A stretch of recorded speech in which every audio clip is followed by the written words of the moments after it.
was getting dressed to come over to you there. And have a drink and say goodbye. And then I talked to some people. Oh, God. Who'd you talk to? I don't want to say. And they were like, are you insane? Oh, God.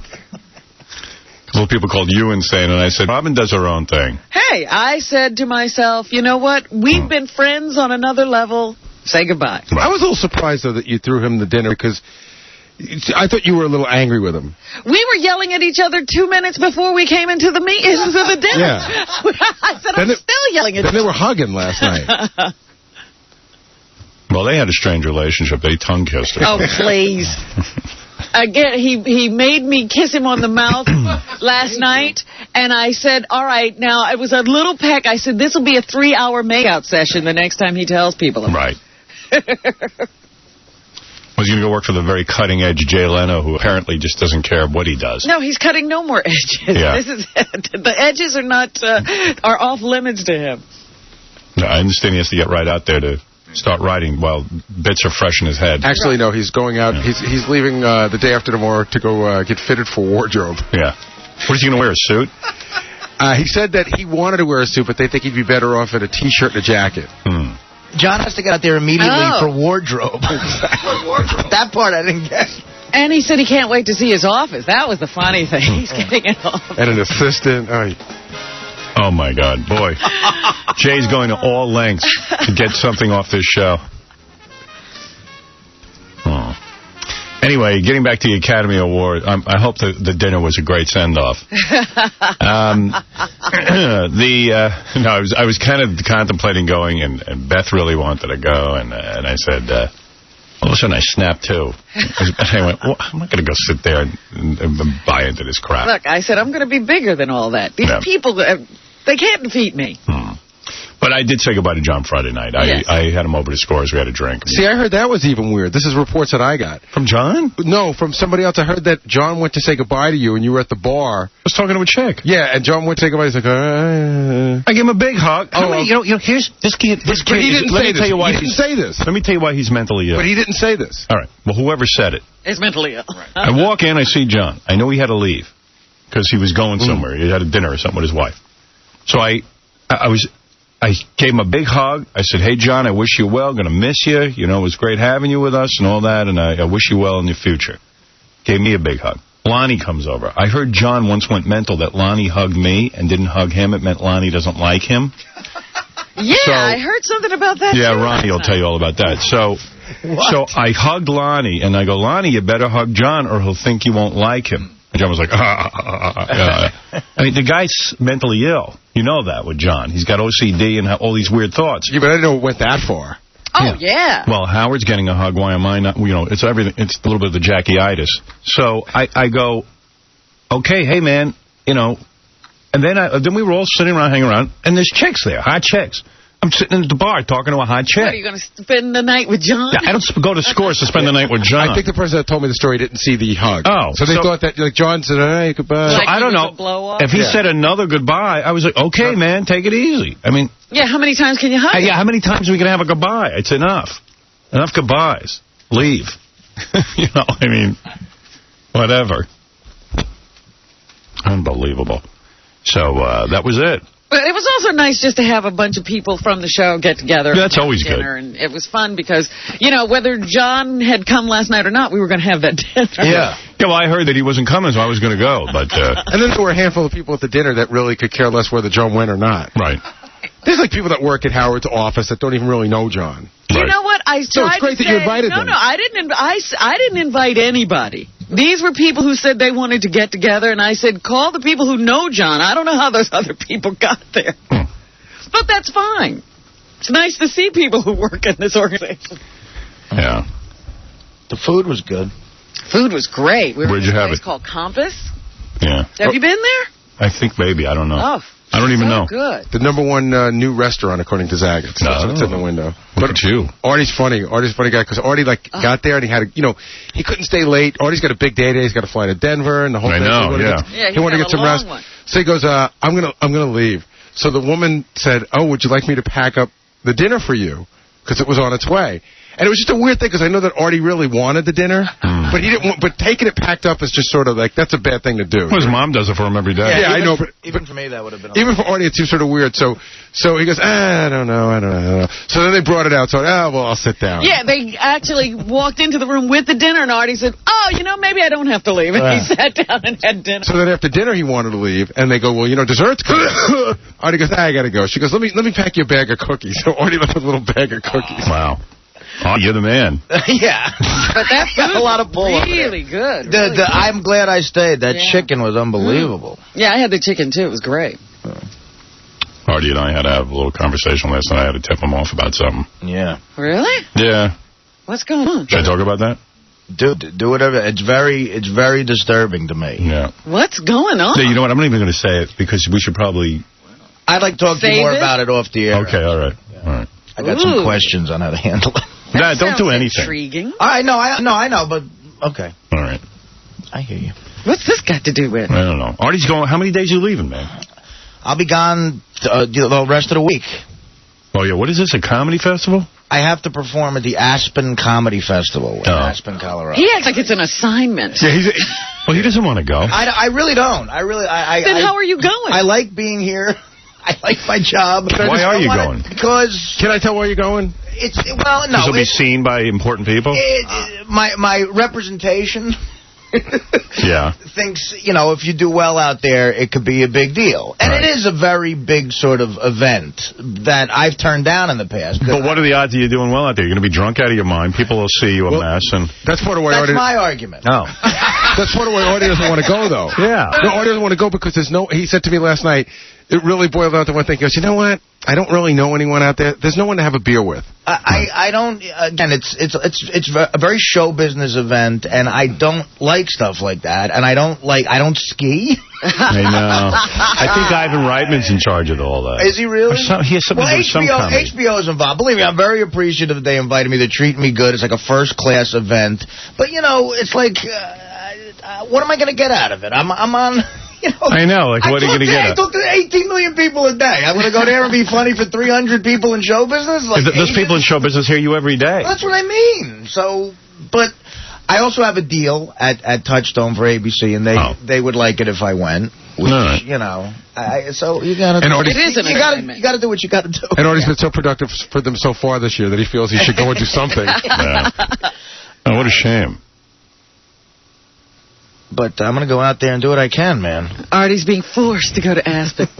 Hey, you know what? You'll probably have a good time. Yeah. Though. Well, I've never been to Aspen. Have you been to Aspen? No. No? It's too cold. Yeah. I hear it's a great town. Well, if you ski, I guess. It's a great town if you're there, with, a chick. It's a great town if you're Kate Hudson. Right. You know what I mean? That's why I didn't fit into L.A., because I just not me. Yeah, it's not like you're working out and you're fit and, and you're hanging out with really nice, good-looking people. Right. That's not you. So you'll go there and be alone? See, I'm not your management. I don't know what the game plan is, but I think you're better off sort of being a little more mysterious, not going and kissing these people's asses. No, I agree with you. Yeah, he's not going to, melt into that crowd, is he? No. Bowie is late because he has a flat tire somewhere. Oh, that's the worst. Oh, man, and this? I hate that. Oh, my God, that's my worst fear. Freezing cold outside. You're driving to work. In the worst city in the world to drive. And you get a flat friggin' tire. The worst luck with that car. That tire and that car. I'm telling you, I have heard a dozen times at least about how you went downstairs to the garage and his tire was flat. Or he put a bra in his car because it's, he's afraid it's going to get dented, and then the bra's missing, then the car gets dented. I mean, it's constant things going on with that car. Yeah. Yeah. I don't know. I mean, I park in the same place. I've never had a flat. He's had like 12. Baba Booey. Baba Boohai. Absolutely. Fafa Fohai. Fafa Floni. Fafa Fohai. Fafa Fofi. Fafa Fohi. Booey is right. Fafa Fohi. So is he changing a tire and all of this? Ooh. I guess. I don't know. We'll talk to him when he gets in. Wow. That chick Bruce Willis goes out with is hot. Just thought I'd drop that in. Okay. I think she's so freaking hot. I concur. You objected, however, to his marrying her. He got engaged, right? Yeah, I object. Yes, I object to that. What is he doing? I don't know. What is she doing? What is he doing? What's anybody doing? They're having fun. That's all. What's anybody doing? They don't expect it to last. They just want to throw a big party for their friends. She just looks like she's a lot of fun. Why not marry her then? Like kind of fun. Yeah, well, because it'll end in disaster. Yeah. But, you know, that's life. She's hot. Why not give her $60 million? That's right. The host of Dog Eat Dog, Brooke. Burke, isn't it? Brooke Burns. Burns. Is there a Brooke Burke and a Brooke Burns? This is Brooke Burns. All right. She's so funny on that show. Have you ever seen Dog Eat Dog? Yeah, in the beginning. Yeah, because she's acting like she has all this personality. Yeah, I know. I like that. With those written lines. Yeah, I like that. I like that she thinks she's funny. I like that. It's funny to me. When I'm banging her, I would think about that. That cracks me up. There's a lot of chicks who think you know who thinks he's really funny? Who? I never saw Punk before I started watching it this weekend. Ashton Kutcher. He is obnoxious. He's stupid. But, because he's saying it like this is the funniest stuff that's ever been said. He wants to be a personality, I think. All attitude. Turkey. Because he's running around with a turkey. He's the worst part of that show. I don't even know why he's there. He's acting as if he thinks up all these pranks. Yeah. He's the guy who walks in at the end and goes, hey. I guess he's there because when celebrities see that it's a celebrity, they don't get upset. Yeah, they give permission. Right. It's like, okay, because Ashton did it. Yeah. Who's he? If it was Alan Funt, they'd kick his ass. It's okay. Yeah, right. It's okay that it's Ashton Kutcher because he dates Demi Moore. Right. He's one of them. Yeah. I'd kick his ass anyway. I'd beat his face in. Because, by the way, all those pranks are not even funny. They're just mean. Yeah. And it's like he was doing something to Taye Diggs where he was going up for a physical. And he's like, who's my turkey now? He's saying, Ashton is saying to the camera in between takes of Taye Diggs being tortured. Yeah, but, man, he's got a weird delivery. Wow. Well, even that thing is, he's my turkey. I'll punk his ass. Just hit him. Hit him in the face. I was just kidding. It was for the camera. It's okay. I'm a celebrity. Hey, man, I lost control. I didn't know it was a joke. You remember Chris Rock's joke at, the Video Awards when he said, why don't they have a punk like DMX? Right. You punk. You stabbed. He's punking Halle Berry. Yeah. Who's punking these white boys? And I remember when Britney was a part of it, she had a contract that she could not be the brunt of the joke. Yeah, of course not. Who'd want to be? She's the brunt of enough jokes. Isn't that my contract, too? Who'd want to be a part? But I'm just saying, they needed Britney so bad on the show because this was the first season. They agreed not to punk her, but punk her dancers or something. Yeah, we're going to treat you nicely. All right. Anyway, I got to take a break. There's so much to talk about. You didn't come Saturday night. I couldn't get out because of the snow. Really? That bad, huh? Yeah. All right. We're going to take a break, and we'll be back right after these words. The Howard Stern Show. Hi, this is Henry Winkler. I'm here with Howard. I've never done the show before. It's my first time. I was a little nervous. My daughter warned me, said, well, Dad, this is, you don't have exactly the same humor that they have. I don't know if this is a good thing for you to do. I said, no, I think I can handle myself. And wow, did we have a good time. I'm coming back. 95X.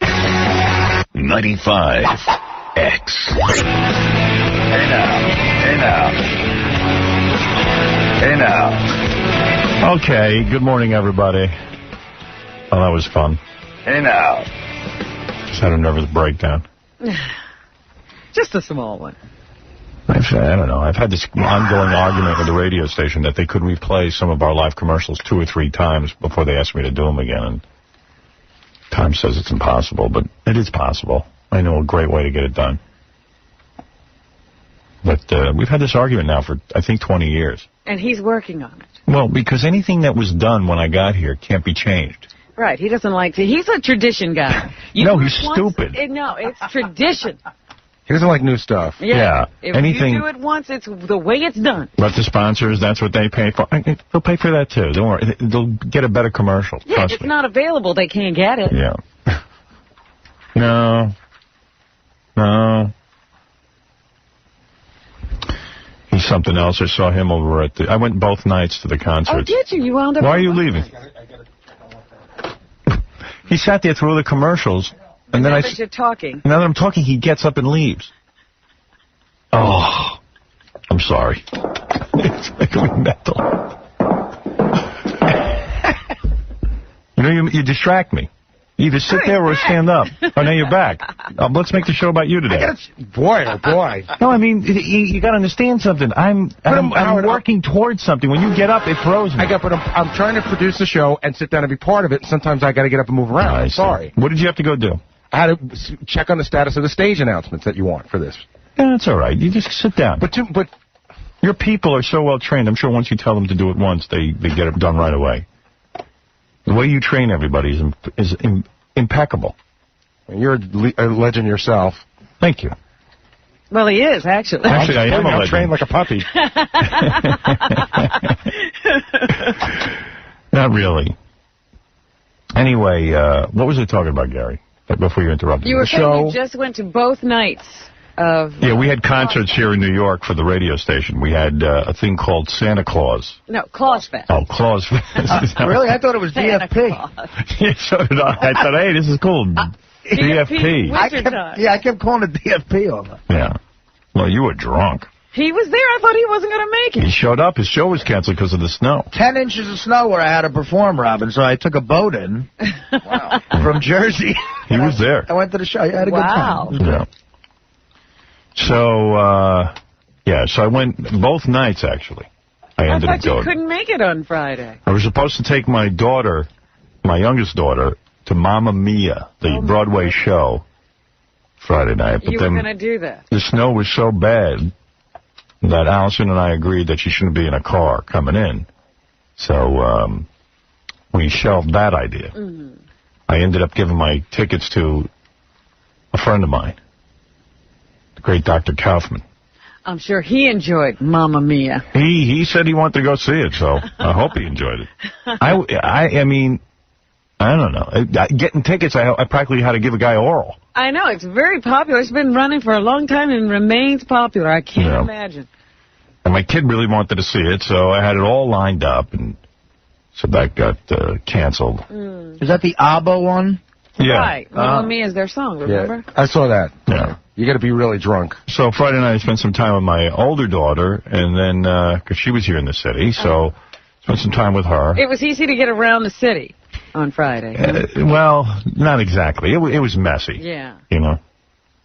I'm lucky I got a guy driving me. Mm-hmm. So, if I had to drive, I wouldn't be going anywhere. Right. I couldn't find anybody to drive me on Saturday. That's why I didn't show up. I don't blame you. I wasn't driving in that. I did not want to drive in that mess. Man, the snow is just awful.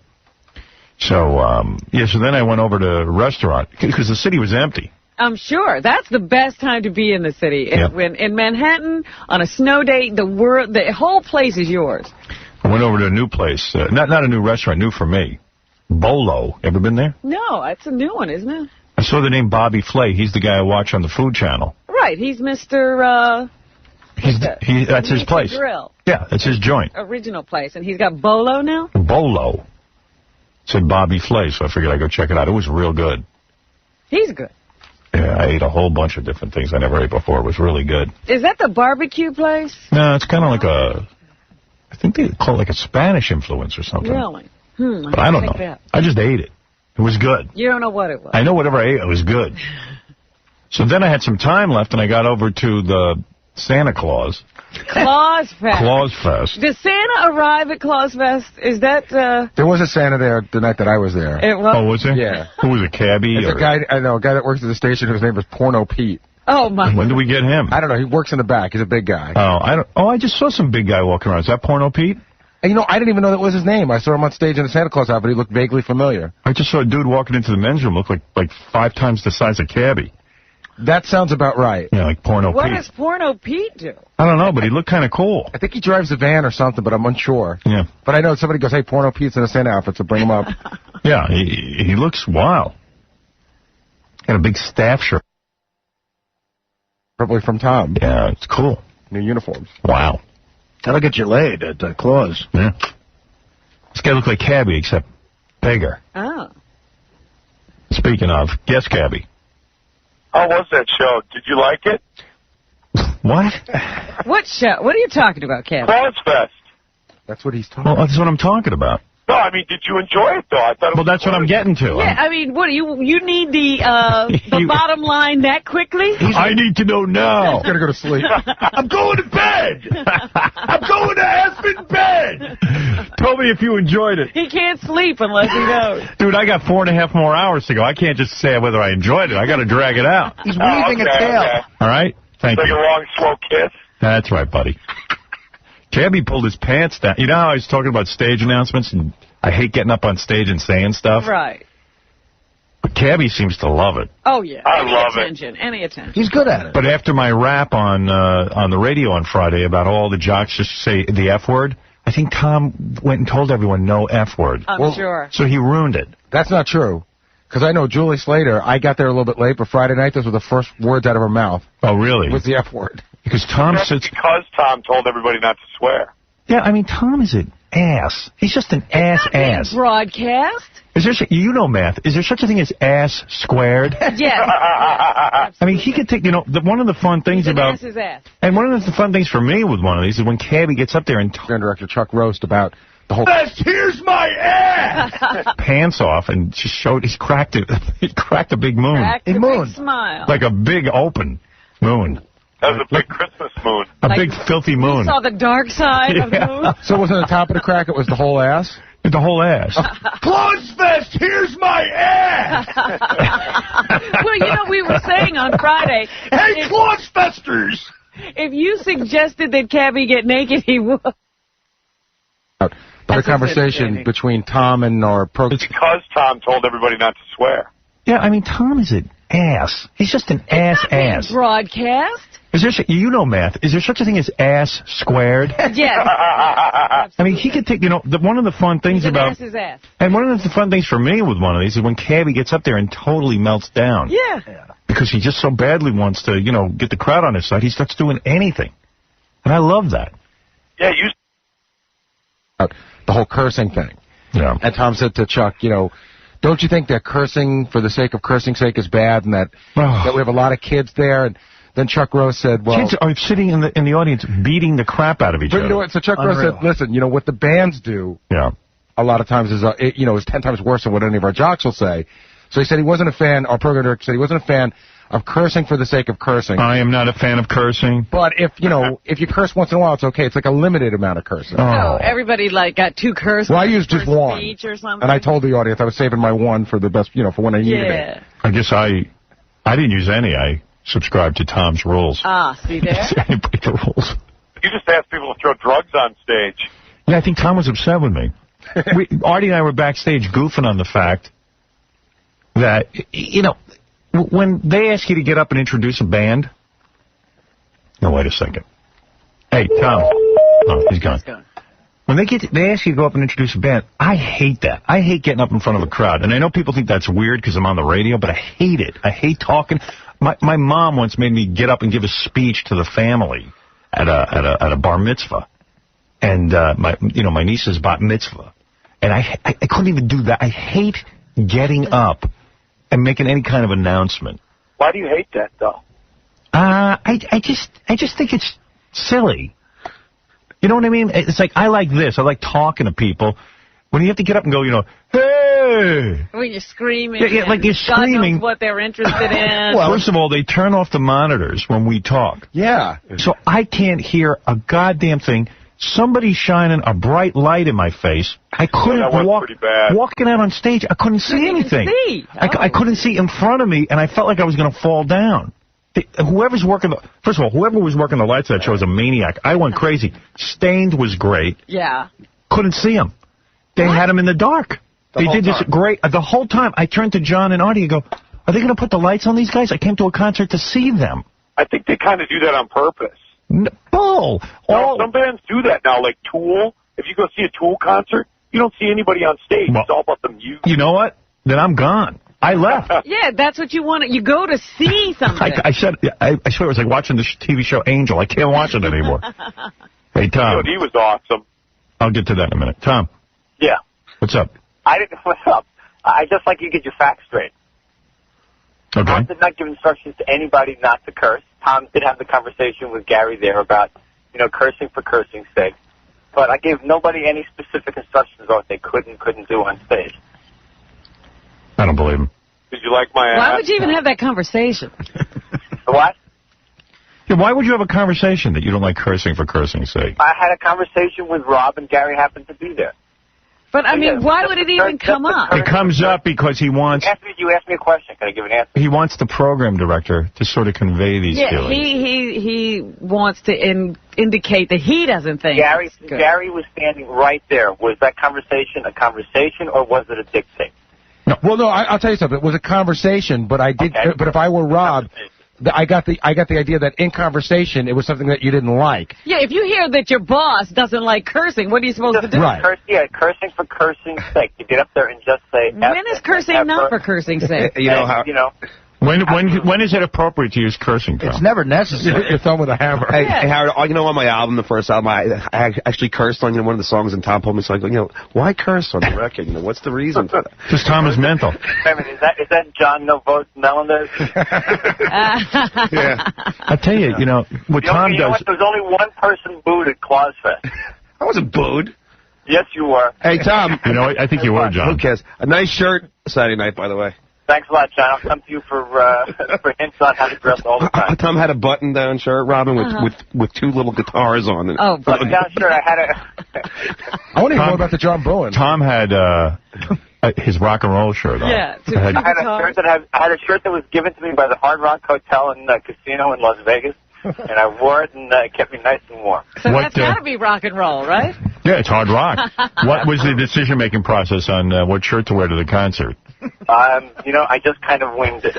What kind of pants? Was he wearing his jeans? He couldn't wear I wore jeans on Saturday night and corduroys on Friday night. He couldn't wear his shorts. It was a little too cold. Yeah. I'll give you my favorite Tom moment the other night, Robin. Oh, I got to talk about artists. No, I got there early, and it was just me and Tom in the balcony for a little while. And so for like 20 minutes, and Tom was being real nice to me and everything, but, just trying to make small talk and relate to me. I think he was saying, God, I love this music. I love these bands. And I go, yeah. And then like a minute later, I tried to say something to him, and Tom said, wait a minute. He took 2 huge earplugs out. Tom likes to run around at the concert going, I love the music. I love the music. You know what? I know Tom doesn't love the music. I was there. You'd have to be a real young kid to love some of that music. Yeah. I mean, some of it gets over the top. It's way hardcore. There's no way Tom loves the music. I have two things. And I know Tom doesn't love the music, but I can't prove it. The Offspring kill. All right, whatever. How good are the Offspring? They got earplugs in. Artie's had this long conversation with Tom, and he tells me, he goes, yeah, Tom's telling me he loves the music. I love the music. And then he pulls these 2 huge earplugs out. I didn't want to go home and have the ringing in my ear. Couldn't hear anything. He couldn't hear anything. Artie shows up. He goes to we had this VIP area where we had beer, wine, and soda. Right. Artie's got to have his Jack. So he went out to the bar, bought his own Jack, which I didn't know would be good initially. When I see him later, he says, I bought it. I said, I'll get you stuff. No, I'll pay for it. I get him a bottle. I'm walking around, and the guy says, listen, when he brings the bottle out, you got to promise me it's not going to go over the rail. So I go back, and there's Artie walking down the aisle with 2 big glasses of ice, already filled with Jack, and the bottle under his arm. No, believe me, that bottle's not going anywhere. He's taking good care of that bottle. Yeah, he took care of that bottle. Get the drinks, not to take it with you. All I know is by the time I got there was no more bottles, so you must have just finished the whole thing up. No, that was later in the night. Yeah. Did you drink the whole bottle? No. How much of the bottle did you drink? I swear I would tell you if I did. Half the bottle? How big a bottle was it? I put a dent in it. I think it was a quart bottle, and I'd say it was probably a third gun. It's the DFP, Claus Fest. Whatever it is. That's a lot of alcohol, man. Oh, like he wouldn't be drinking if it wasn't a musical event. Because I showed up drunk. I went drinking with John beforehand, but I wasn't anywhere near Artie. I had a fun time. Yeah. All right. Hey, Tom. Yep. Thank you. I'm pulling into the garage. Good. Can't wait. So glad you get here early. He never told us when cursing is necessary. Because he's insane. He's sitting and lecturing the program director. That poor program director is just trying to keep things going. He's lecturing the program director about how cursing is not... For cursing's sake. Yeah, cursing for cursing's sake is not appropriate. And so then the program director is all freaked out. And he's busy telling all the jocks, don't curse for cursing's sake. So he sounds like an idiot. Yeah. And half the fun is watching the jocks get up and curse, because all they do is get up and say the F word. Because that's the only thing the crowd wants to hear. Well, that crowd. I got up and went, nuts. Where's the weed? As soon as you say weed, the crowd goes crazy. But then I lost the crowd. I go, where's the crack? The crack is not good. Yeah, and then everyone kind of turned on me. They're offended by crack. I was like, anyone got Crack any? is no good. Anybody got any weed? And everyone's like, So you get him back with the weed. yeah. And then I go, anybody got any? Crank. I think I said crank. Crank. I think maybe they thought crank was a guy's penis. Crank's for losers. Got to get with the right drug. Anyone got any mushrooms? Yeah. Anyone got any Oxycontins? Anybody have any Oxycontin? All right. F word. All right. Cabby skipped everything, just started pulling his pants down. He didn't even say anything. He just... Well, I was trying to get Julie to get naked. Yeah, and I told Julie to put on a skirt. Together. Julie had on a skirt. She Proud did? of her. Yeah, she's showing some leg. The big old jugs were free and no bra. Were they? I couldn't see that. Yeah, she had a sweet, tight shirt on. Her big old cans were flopping around. Flopping around. What do you think? A big old can. All we saw was your ass, Cabby. Yeah, that wasn't in any tight thing. You blocked out her cans. Yeah. With your ass. Big old ass flopping around. Yeah, Julie should have gotten naked. Julie should have taken her top off. Oh, now, nudity for nudity's sake is just not right. Nudity for nudity's sake. If I was a chick DJ, I'd be such a whore. Well, you're a whore and you're not. Eric, what's going on? Hi, it's Eric from Washington. I was listening to the show when Artie was imitating Cabby, what went on at the concert, and they was editing the show left and right. Really? Yeah. They bleeped the show? It was jumping around. I thought I was hitting the stereo how it was jumping around. I doubt that. I mean, I'll check. What did he say? He didn't say anything. When he was describing certain F words that Cabby was yelling out, it was just being edited. I'm sorry. Nothing like comedy getting edited. I don't think there was a blip just now. Everything went dark. I think we might have been off for a second. Oh, did we get off the air, Fred? Yeah, I think so. Are we off the air? We're on now. There's a power surge. I didn't know about it. I had a problem with my equipment, and I just found out we had a power surge. I go, how don't we have safeguards? And Scott says, no. Oh, sir, we're not. It's grounded here. We're not being bleeped. We're being power surged, evidently. All right.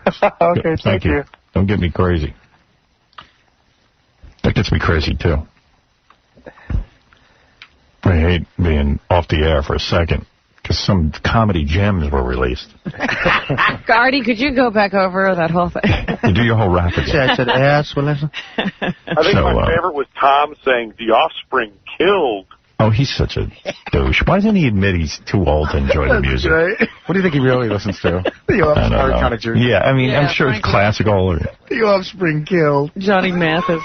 It doesn't sound right coming out of town. Well, he just tries so badly to fit in with the gang. Like he's like, I love it. The music has never sounded better. And you know what? He pops out those earplugs. I'm a fan of a lot of this music, but when these guys get in concert, a lot of these bands, man, it just sounds like one song after another. Well, you know or it sounds like a wall of noise. I don't even know what it is anymore. Yeah, everybody seems to be digging it, but I'm like, whoa, I'm not sure I know what's going on anymore. Quite high enough, I guess. Yeah, I didn't get wasted enough. If you like Blink, right? Blink? Like 180. Yeah, I like Blink. Right? I like Blink. But you like their songs and stuff, and they get melodies and everything. Yeah. They were like the Ramones. Yeah, right. Like, I know. They get in concert and they do a whole different kind of show. Yeah, was it you wouldn't know they had good songs from the way you heard them the other night. But the kids go crazy. I had a good time though. Hey, POD rock. Yeah. Now here's what happened. Dave, you there? Hey now. What's up? Hey, what's up? Good morning, everyone. Hey. I was there Friday night at Claus Fest, and Howard, you were a total showstopper. Well, I noticed you came probably towards the beginning when Linkin Park got on. Right. Everyone looks up. You're on the upper part of the balcony. Everyone looks up. I'm like, what's everyone looking at? And I see you there. Everyone's chanting your name. Howard Stern, Howard Stern. And then I'm looking at Linkin Park, and they're like, what the hell? Why no one's looking at us? Yeah, it was an interesting moment. I tell you, though, I felt really good. I came, so Friday night I went over, but I got there late. And Linkin Park was really good. I love that band. They were real good, right, Tom? I would be like, They killed. They killed. They killed. They were really good. I think they killed. I couldn't hear with my earplugs. They killed even with my earplugs? Yeah, so no, I went up and I went into this balcony. Yeah. Where I didn't think anybody saw me, so like a bunch of dudes saw me. They started waving at me. I waved back to them, and that was it. The place went berserk. And Linkin Park was performing? Yeah. In the middle of the song, they start to chant Howard. Yeah. Howard. Oh, my And God. I tell you what, it helped the song, I thought. I got to tell you something. It sounded kind of cool. I was looking at your girlfriend while that was going on, and it's so impressive, you know? Like, I would have banged you after hearing all that. He wanted to be your girl. I didn't even get banged after that. It's impressive. It was impressive to me. I was like, wow. These people love me. Everyone liked the show. It was very cool. It was great. Actually, I felt really good because, you know, you never see anybody from the audience. It's the weirdest job. You got an audience, millions of people, but you never see meet them anyone. one at a time. You never meet whole groups. Yeah. And so I got in there, and everyone was just, like, showing their appreciation for the show, and I took it as a huge compliment. Very cool. But, you know, I think it represents everyone on the show. And you know, the crowd was just very appreciative of the show we do every morning. It made me feel really good. Sorry, Linkin Park. They really love you. It was great. It was a great moment. Howard. Yeah. Yeah, it was good. They did it like a couple of times. Like they waited. It seemed like the crowd waited for Linkin Park to stop in between songs, and then they started chanting you again. Yeah, were you down on the floor? I was on the floor. Yeah, I was there after that. Then I started to mosh. You moshed after that. I'd rather watch the mosh than the band. The audience is really entertaining these days. You gotta have balls to go mosh. I mean, these dudes were beating the crap out of each other. There's like a mosh etiquette. Like you knock a guy down and then you pick him up. Yeah, to knock him down again. Don't just mosh for moshing's sake. Yeah, when is that appropriate? Tom, don't wait. You understand moshing. No, absolutely not. I don't get it. Yeah, is it all right to curse rather than mosh? You don't get it. What do you think of the what do they call that when you crowd surfing? Yeah. Don't you think if a chick gets up there, she just wants to be felt up? Yeah, and they are. Well, you remember at Woodstock that time, that's what they were saying. The girls started to surf, and they got molested. Courtney Love once surfed, and this guy's got the third base for she found hands all over in the places she didn't even know she had places. That's right. The lead singer from POD at one point went out singing one of his songs and being crowd surfed while he's singing. Yeah, he's way into it. That was very cool. He was way into it. The guy from POD is crazy. His pants are falling off. I love that guy, too. He's a maniac. Yeah, and he throws himself into the crowd. Wow, there's a show. There's a guy giving his all. Why, when Stained is out there performing, doesn't anybody put a light on them? I don't know. I mean, it's got to be the way they want their set done. I mean, we have no... I'm going to say something to them. Yeah, well, I mean, if everybody else had light and they didn't, they must have planned it. I have to say this, by the way. They killed, too. They killed? Could you hear through your earplugs? I had them off at that point. Can we kill? No, not me. You can kill, but not me. They killed. Everybody killed. It was a success. It was, you know what? It was a lot of fun. Puddle of Mud was great. It's really. I'm sorry you missed them because they were really, really good. Saturday night we had the 4 bands they were great. I was busy feeding John at that point. I didn't get to. Yeah, John's funny. I take him over to Nobu, and we're drinking, we're eating and stuff, and then I get the bill. I'm paying it, and I'm just about done paying it. He goes, so what do you think we should split the bill? Or? After you're done? I go, John, that was like the lamest attempt. Yeah, why bother? I knew it was lame. He even said, and he even looked at me and he goes, oh my God, that was awful. That was my worst attempt at getting out of pay. I go, A, you know when you go to dinner with me, I pay. And B, that was just ridiculous. Why even bother at that point? Sometimes you look over your card ready when the bill's presented. I go, John, if you really wanted to pay, you would have had your card out, or you would have gone up to the maitre d' at the beginning and said, listen, Howard doesn't let me pay. Here's my card. I want half of this bill on me. Or grab the bill when it grab comes the whole to thing. Grab the whole thing. I like it when you trained to only pay half. Yeah. How about picking up the bill? Right. I mean, how many times do you have to feed him before he can buy you a meal? Yeah, but I don't want him to pay. But when he turns to me, and I've done paying the bill, he goes, so what do you think? Should we split it? How much do I owe you? He's such a girl. I go, get out of here. You want that in nickels? I go, Classic John. I go, you're insane. Yeah, he's got a wheelbarrow full of pennies outside. What you saw Saturday? Cash machine. Yeah, cash machine. Yeah. Do they have a cash machine here? Right. At Nobu? I left my wallet at home. Well, Howard, what you saw Saturday night is what Artie sees 4 out of 5 days a week. Wow. The most pathetic sight, I'd love to take a snapshot of John's wallet sitting on a table. It's so pathetic looking.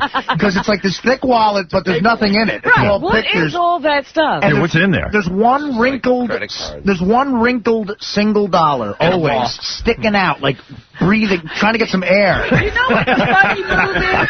When he opens the side that's for the bills, it's always empty.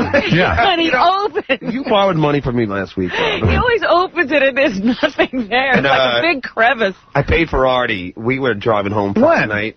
Friday night. You want to talk about that? Oh, you bought me lunch at Burger King. Yeah, Howard. At Burger King. The Burger King's on rest stops. We were driving home from Philly at 2 o'clock in the morning. Yeah. They have like these trays of burgers. You just pick them up. So I'm waiting for my burgers. I didn't want a cheeseburger. I look over. Artie's stuffing his face with a hamburger. Okay. 10 seconds go by. I look over him again, stuffing his face with another hamburger. It was like Animal House where he just keeps eating the hamburgers. Is he in the line? Yeah, then... Yeah, he goes over and grabs hamburgers. He didn't even pay for them. 2 burgers online he ate? Yeah. That's like a guy going through the supermarket and grazing. You grazed Burger King? This was actually a new record for me. I ate 2 Whoppers so fast, I didn't have to pay for them. Oh. I ate 2 Whoppers online. I ate them online. You picked up your Whoppers, and then like we were waiting to pay for them, you ate them so fast. Yeah, and I got up there, and I said to the guy, "Oh, please don't." Well, wait a minute. What do you do with the paper and stuff? I just dropped it. Oh. It's 4 a.m. at a road stop Burger King. I don't have any etiquette. But it's one of those, you can pick up your burgers as you're in line. So I ate 2 Whoppers, and I got to the front line. The guy's like, what did you get? And I had like mayonnaise on my face. I said, 1 soda. So John bought me a Coke. Were you sitting down to eat, or were you getting back in the car? No, we were getting back in the car. Oh, okay. We're going to get back in the car. Yeah. We got to beat the snow. All right, anyway, so where was I? Oh. POD. So Friday night I got over, and who was that? Lincoln Park was real good. Yeah. They were good. They were great. Always good. That was a fun show. And then Gary says to me, Gary said, "Why'd you leave early?" I didn't leave early. The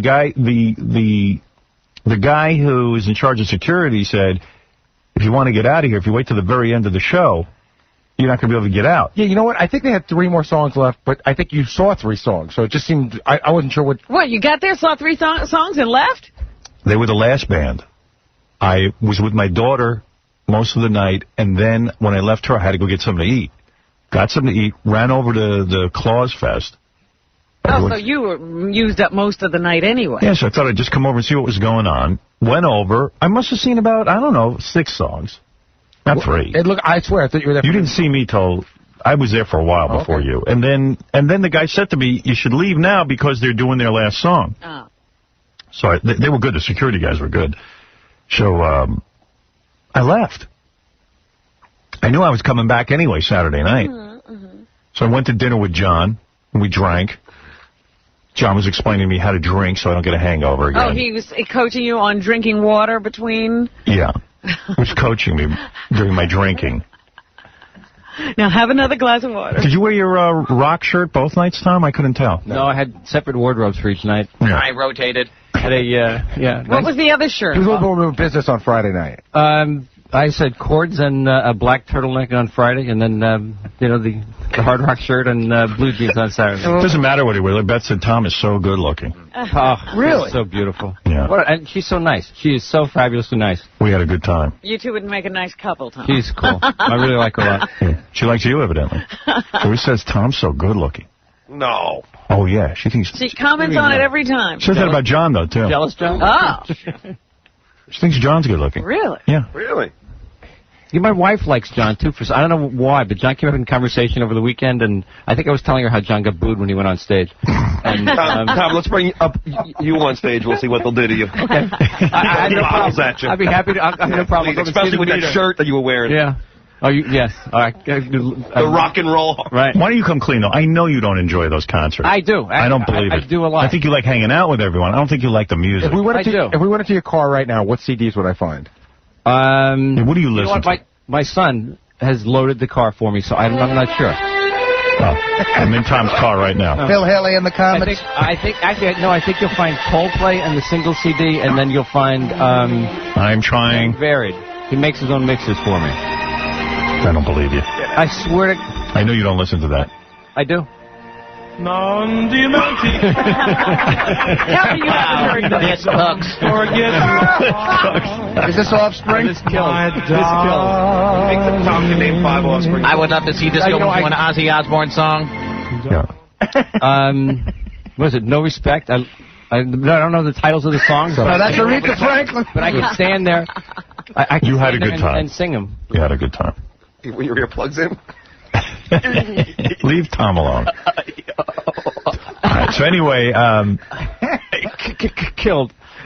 So Saturday night, so I go over, and I'm supposed to introduce Stained, which is pressure for me because I really don't know what to say when I get out there. I really don't. Hey, who make a stage and who knows what to say? Exactly. But that crowd, Howard, all they want to do is see you. Yeah, and Cabby had just gone out and pulled his pants down. So now what are you going to do? That was pretty. He took that. And the other jocks know how to do it. They just get out and yell. And the reason they're yelling is you can't hear, there's no monitor on. Right. You can't hear anything. You can't hear yourself at all. I don't think anybody can hear what you're saying anyway. Was Kane there? Did you see Kane? Where was Kane? He was there. No, I didn't see him. Yeah, Kane was there. Was he sitting up by us? He was just kind of walking around. I asked him He to was come mostly back. drinking in the VIP. I always love his stage demeanor. He is so cool. Yeah. Are we going to get all the stage announcements on tape? We're working on it. Good. Kane never yells. We can't find them. Oh, is that right? Yeah. Why can't you find them? We just went. Casey and I went in Chuck Rose's office. We went in Pierre's office. We can't find them anywhere. Well, we know we're going to be doing this. Yeah, I know. I don't. What? I don't know what. Can I pay half? So what do you want to do? What do you want to do about the bill? Excuse me? John, I'm going to finish We did have a good time, didn't we? This receipt. Yeah, we had fun. Yeah, Brian, you're on the air. Oh, really? Yeah. Hey, what's up? Hey, man. Yeah. I was in the pit Friday night, and I saw you. Yeah, I was there. And? It was pretty cool. Nice anecdote. Thank you. Good seeing you, too. Trying to build up to something. Trying to get something going. The smallest dude there, too. It was insane. What happened? Do guys just bash into you or punch you? Like, punch each other in the face and stuff. They do, man. And why do you? What is that about? Why do you like it? I don't know. It's just like all about like getting insane, like during like certain parts of the song. Wow. I saw a girl moshing Howard. She was a big girl. Yeah. I saw her knock a guy right down. I saw one dude who was super muscular, like a skinhead. Nobody went near this dude. Well, there was a guy on Friday night, huge, biggest guy in the crowd, wearing the funny hat with the ears on the side and everything. Yeah. And when he felt like it, he could just knock 5 guys down at a time when he was in the mood. And then you pick the guy up? Is that the etiquette? You pick your hand up, you pick him up, and once he's up, you push him again. This girl, that girl was there both nights. Oh, yeah? Yeah, she loved to get in the middle of the mosh and just start dancing. Then when people would push her around, she'd get angry because they wouldn't let her dance. I love when people just surf over the crowd and then they get up and they look like they've just been molested and then they run back right in. What happened to them? You know what? I guess I'm out of the loop so long. I didn't realize it's such a part of the show that there's like 7 guys up front whose job it is just to catch the people. That's right. I didn't know like it's part of the show now. I want to get that job. Yeah, I did that during Lincoln Park. You surfed over the crowd? Yeah. I know if I did it, people would just drop me. No, that's the sad thing, that you think everybody will separate when you start. Yeah, they will. I'll be like, hey, what? I saw a couple of people fall as they were going. Like, they're on their way up to the front, and then people's attention go a different way, and they sort of, fall in the middle. Dude, what happens when you surf over a crowd? Like, do people put their hands, like, in weird spots? Yeah, sometimes you get caught, but, like, sometimes someone's not paying attention, you just, like, fall on them. That happened, like, 8 times. I was, like, crushed. Because I'm thinking, like, you better wear a pair of pants, because, like, fingers could go, But do people come out of there with black eyes? And... Yeah. Oh, my God. My friend, we had to go to the hospital. I got home at like 4:30. I can't believe more people there's not more major injuries at something like that. Oh, yeah, I'm surprised people don't walk out dead. Yeah. Really? Hey, I just died. That's unbelievable what goes on. It was a great concert. I died. People are nuts now. But I think it looks kind of gay to me, because I think it's almost like guys wanting to dance with other guys, but they can't. You can't dance with another guy. So you have to hit him? So you just beat the crap out of each other. It's a way of touching each other and sort of rubbing into each other. Now, dude, do you take some kind of substance in order to go into the mosh pit? No, actually, that was all me. Wow. I was like the only dude probably sober. Yeah. All right, thanks for the call. Okay, you're welcome. Thanks. Hey, later. See ya. It does make you feel old, though. I was looking over there, and I'm saying to myself, this never happened at a Rush concert. But, yeah, Artie, you go surfing, and you'll break your hip. No. I'm proud to say I never was at a Rush concert. I was at 3 of them. Wow. Well, that's better than Michael Jackson. Bridget, you're on the air. Hey, Howard. Hey. How you doing, everybody? Hey, baby. Hey, you were talking about Stained, how they had no lights on them. Yeah. I was thinking maybe he had, like, pimples on his head or something. Like he didn't want people to see it. No, I think it was a screw-up. That would be ridiculous. I mean, because everybody else had them. Everybody else had lights on them. That's true. The fun of it is no pimples. I saw him on Saturday. Yeah. We were... Well, that was the other thing, too. For the Friday night, I'm supposed to introduce Stained, and then the guys at Stained, since we know them so well, they say to me, someone comes up and goes, Stained would like to have you come down to their dressing room and hang with them. I was like, well, I'm watching the show, though. Well, they're just offering if you want to come down to the dressing room. And then I felt like, oh, well, I better go down there. Yeah, you better make that visit. Yeah. But I was watching the show, but I figured, okay, I'll go down. So I brought John and Artie with me because, I hate going into a rock band's dressing room because you never know when to leave and you never know what to say. You never know what to do. Why are you there? They're about to go on stage. Yeah, and they all appear to be distracted and wanting to rest before they go out and perform. So you feel like you're annoying the band. Yeah. But all right, the guy invites me, Aaron. I figured I'm going to go. I like the band. I like those guys. Love them. So I go down, me, Artie, John, Beth, the gang, Susanna. All right? And we go. And I'm sitting there. Sitting in the dressing room. What are they doing? They're sitting there. Are you Nobody's talking?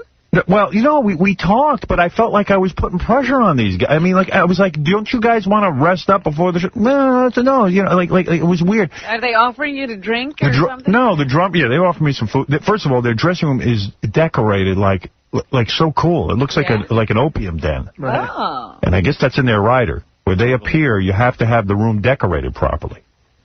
You should see. It doesn't look like any dressing room I ever saw. It's got cool stuff all over the place. Nice, huh? The drummer doesn't say a word to anyone. Never does. Even when he's in here. He doesn't say a word. Well, are drummers part of the band?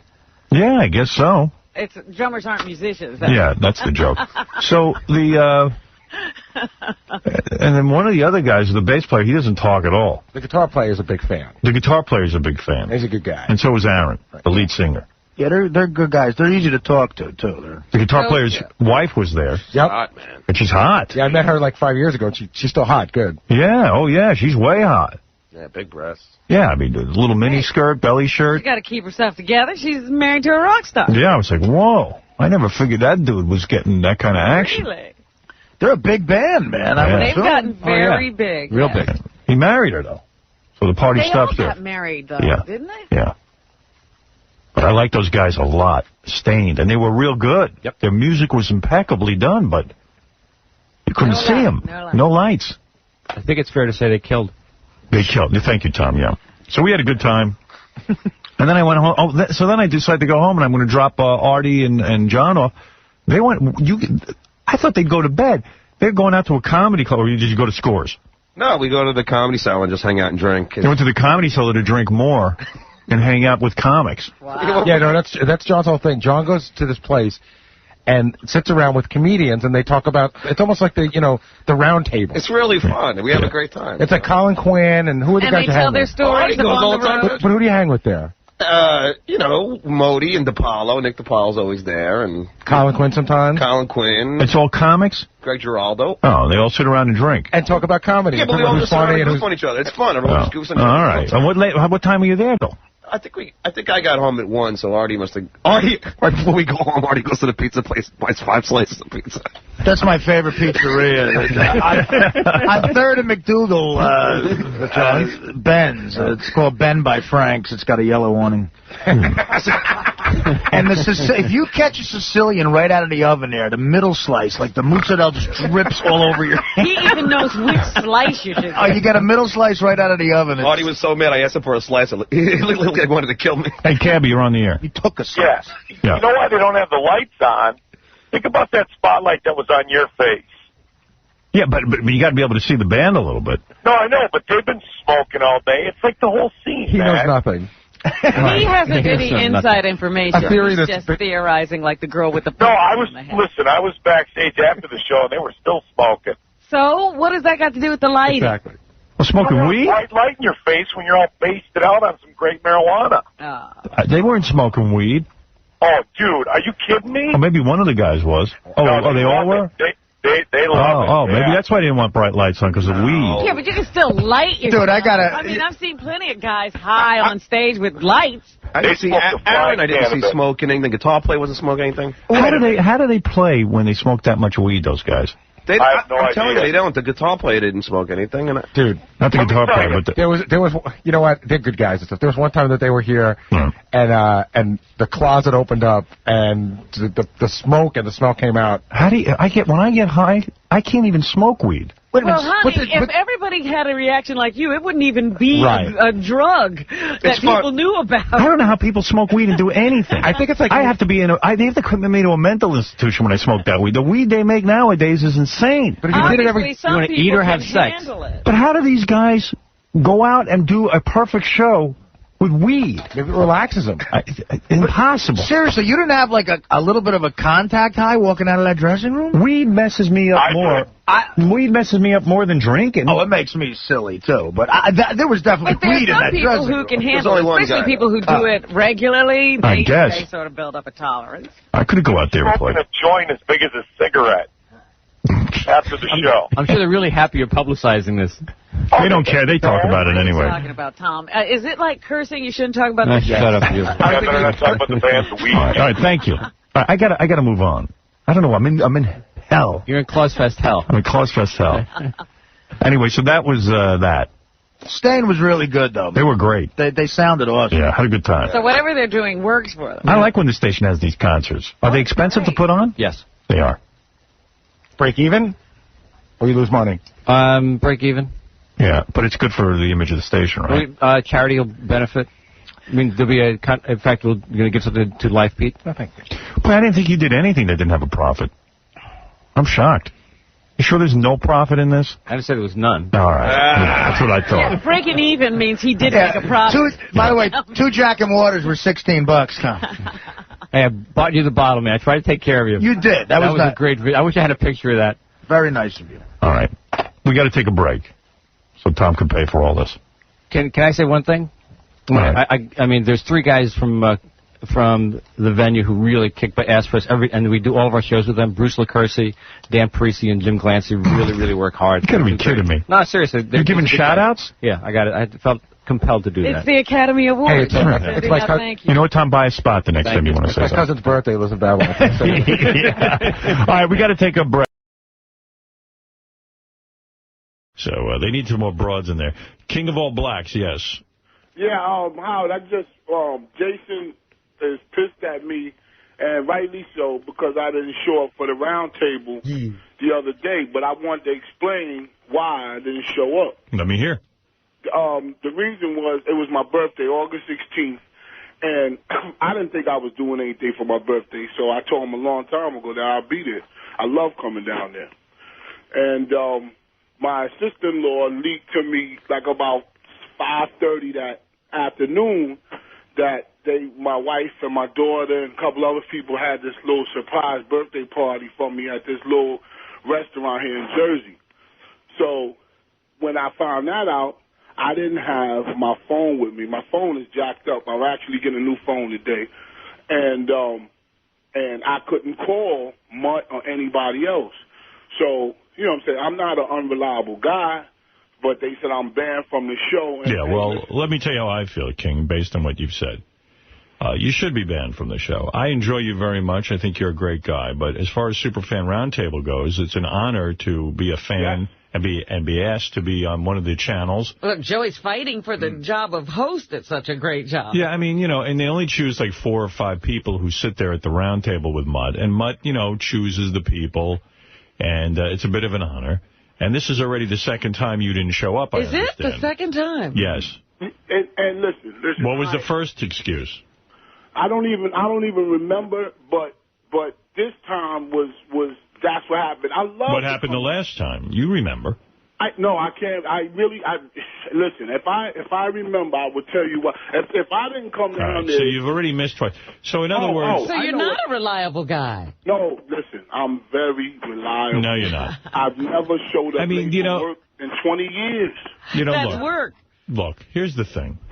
I love coming down there. I think you're great. I've always been a fan and all that, but Mutt's got to book a show. It relies, to a certain extent, to keep it moving. You know, it's like The View, or it's a group dynamic. I understand. And, I mean, I'm at fault. You know, and you're also pissing all over Mutt, and you're pissing all over the show. What do you mean? And really, you're pissing on me because, you know, if somebody asks you to do something, all you got to do is make a phone call and say, look, I'm not able to come. He's acting as if the only phone in the world is his cell phone. Yeah, there's no other cell phones. There's no other telephones anywhere in the world that you could have gotten to. As soon as you get a word that you're having a birthday party. And plus, who even buys this? I mean, your family doesn't know you're going to be busy that night? You don't tell anyone? I mean, sort of... Well, I did. No. I got to go. This is not school. It's no big deal. It's just that no one... Can I ask a question? They can't trust you. Can I ask a question? You're too big for your britches. You know what it is? This is a guy who dies to get on the radio. Mm-hmm. Loves it. Lives for it. And then somebody finally gives him a forum. And then he's like a guy who gets handed $1 million and then goes, blows it and he's buys... Michael Vick. Yeah. He starts to abuse his privilege. Yeah, it's like, you know, he takes it for granted. Here's something he loves to do. So really, Mutt is right. I mean, it's like a child. What would you do with a child who kept, you know, beating the family dog? Well, if you don't do something, then the dog eventually gets hit in the head. Yeah, or what do you do with a child that won't go to sleep at night? You know, you have to say, look, if you don't go to sleep, then you can't tomorrow go out and play with your friends. You know, it's like there's got to be a punishment. In other words, why would Mutt keep taking a risk on you when he needs 4 or 5 people there with opinions? Listen, you're not that much of a superstar. Well, maybe. No. It's not about... Let me tell you something. I'm considered Has one he of the... been banned for life? That's what I have no ego. You know I have no ego. Oh, stop it. I'm considered one of the top guys in radio, and you know what? I show up every day for work, and if I don't show up, I would certainly make every effort to call the people who run this company and say something has happened. On the day we were being fired, NBC asked us not to come into work, and we showed up. I showed up because I felt an obligation. Can I ask a favor, and I'm not used to asking these things? You want money, too? You want special treatment. No. Do you want $900? Can I ask a favor? I don't need any money. Now, what I want to ask is that, listen, don't be hasty. Don't say hell no. Just, you know what I'm saying? I have nothing to do with this decision. It's up to Mutt. No. I'm just throwing it out there. I'm just throwing it out there. And I want to ask you one other serious question. For Christ's sakes, ask it. Just ask it. Come on. I got a fucking radio show to do. All right. I'm going to let you go. I'm going to let you go do radio. But, hello, I want to ask. Just ask it. Don't care. Listen, let me teach you something. I'm going to teach you about... One more chance. One more chance. I'm going to throw that out there. And it's another question I need to ask you. Oh, my God. I want to get this phone, and I want to get the one you have. I want to get the Palm Treo. Is it the 755 or the 700 you got? Hold on. How do you know the difference? I don't know the difference. Wait a minute. Here's what I got. He needs to have the exact same phone? All of a sudden, you're giving a model number. I think I have the latest one. But how would I know? Where do I look? You take out the battery in the back. The battery? Oh. I mean, you know, like in the back. I got to take off the battery? I mean, it should say... Howard, why are you entertaining this? Why the fuck am I doing this? Is it silver at the top? Yeah, the battery says Palm. Oh, Jesus, I can't. Come on, baby. Motherfucker. I need it. Type 157. Does that make sense? No. That's the battery. Palm Trio battery mobile rechargeable. Is he supposed to be looking at the battery or inside the phone? No, the inside the phone. No. It should say something. You're looking for the model number of it? Treo, oh, here it is. Treo 755. Thank you, brother. I got it in burgundy. That's the color I have. You got burgundy? Yeah. You copied. I got burgundy. I copied? I don't know. Yo, Howard. Well, now you don't have anything to use it for. Right. Listen, yo, Howard, does it do everything? Is it a good phone? Because I'm paying. It cost me $5. Yeah, I have it with Sprint. Yeah, I got Sprint. That's it. That's what I have. Yes, it's a very good phone. It's very, very good. All right, let me ask you something. What made you get burgundy? Because I was all night. I got it because it's what they had in stock. I really wanted black. But they don't come in black. Yeah, well, that's what I found out. So I got blue and burgundy. Well, Jason, I love them. Man, I swear, man, I'll never do that. Let me explain something to you about life, King. You are faggot! Let me explain something to you. Besides what the Sheik just said? Yeah, when someone offers you something that you can't take it for granted, you see? You're right. And you do. You piss all over an opportunity. You should have been there. Or you give Mutt a call. No, come on. It's a show. You know the guy relies on people being there. It's almost passive-aggressive what you do. No. But you're making Okay, I got to go. Thank you. Is it a lifetime ban? Is that I have nothing. If he wants to put him on next week, he can. It's up to Mutt. Mutt runs that show. Howard, I have nothing to do with it. I wouldn't have you on. Can you nudge him? Nudge him. I don't talk to Mutt. I've never had a private... I think one time I called Mutt to tell him he was doing a good job, I thought. And that was it. I don't sit and get involved in the day-to-day thing. Jason, what would you do? I mean, they're sitting there and there's an empty chair. I mean, how can you blame these guys? You produced that show, Jason. What do you say? Well, what really pissed me off about this one was that I talked to King the day before the show on Wednesday. Right. And I said, dude, you're showing up this week because the last time we booked him, he didn't show up. And he I'll be there. That was his one chance. Sound like that? Oh, dude. This is 2 times in a row. That's enough with him. Yeah, I mean, I don't get 3 strikes? No. I'm not going to say lifetime ban, but there's definitely going to be a long cooling off period. Oh, come on, Jason. Dude, you killed us Thursday night. We had an empty chair sitting there. You were our big personality coming on. And Jason, I'll tell you what. What's up? When I come, if you have me on in the near future, I'm going to the Bahamas this week. We'll have you on this week then. I'm going with my parents. If you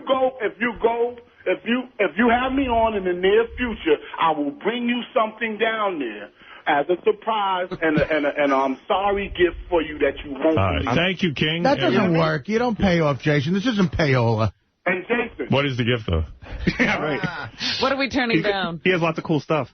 Thank you. Thank you. The show's booked for the next 2 weeks, bro. We'll talk after that. All right, bye-bye. I'll bring an iPhone.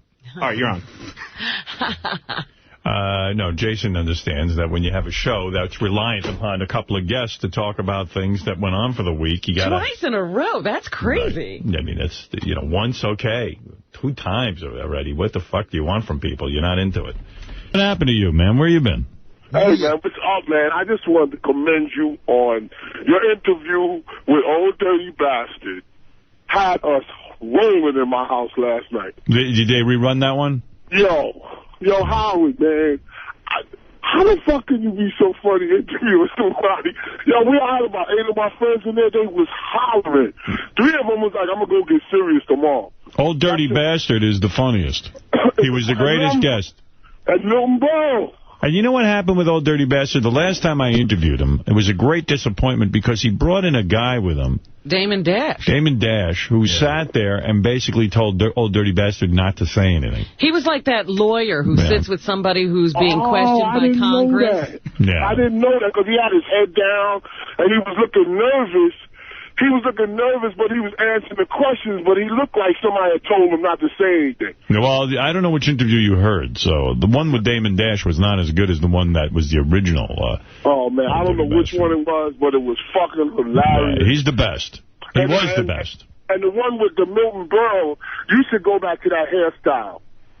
It was like a straight, and it was short. I think that'll look better on you than the hairstyle you got now. All right. In my opinion. All right. Well, thank you, King. And I want to ask you another question. Who is the hottest anchor here in the New York area? Very simple. It's a woman who works for ABC. And her name is... Liz Cho? Yes, Liz Cho. Well, Who do you think it is? What do you mean, no? Who's hotter than her? She's like a freaking supermodel sitting there reading the news. She is hot. You know who I wake up every morning to about 4:30 in the morning? I turn her on in high definition. She is fucking gorgeous. All right, come on, give us the name. Darlene Rodriguez. I don't know her, but I know she has bad feet. Yeah. She don't have bad feet. She had good feet. I never saw her. What about Ernie Anastas? Huh? He's hot. He's still hot. He's been hot forever. And one more question while I got you on the line. If you do get married to, not if, I'm saying when you get married, you said I could be at the wedding. That was a long time ago. No, I lied about that too. Okay, and would she sign? Would you make her sign a prenup? If I got married, I would have a prenup. Yes. Oh, you could.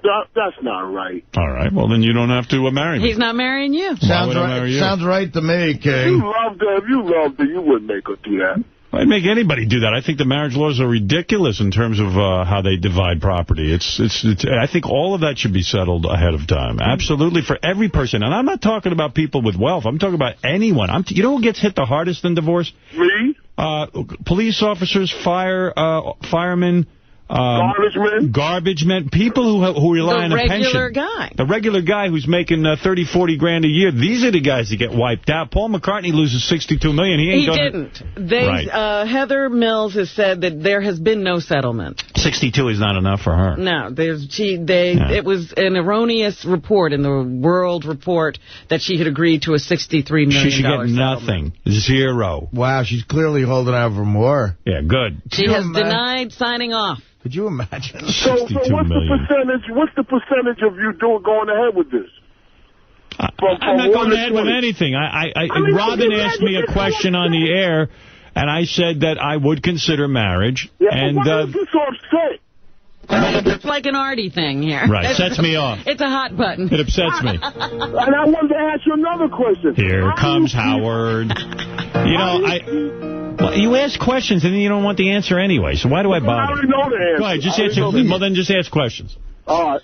Now, how do you keep your relationship fresh? Because I got my relationship fresh too. But how do you keep it fresh? How do you keep it fresh? All right. What other questions you want? I mean, why would I answer that? Yeah, because he'll start asking another question. All right. Would you rather be blind or bald? Huh? Blind or bald? Yes. Bald. Or going bald. Bald. Yeah, why? Because you couldn't see it.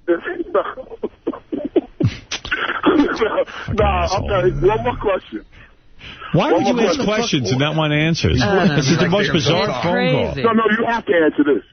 You said you had 2 cars. What kind of cars are they? I'm curious. I told you, I got an Audi and I got a... You got some kind of truck, right? I got a truck, Mercedes truck.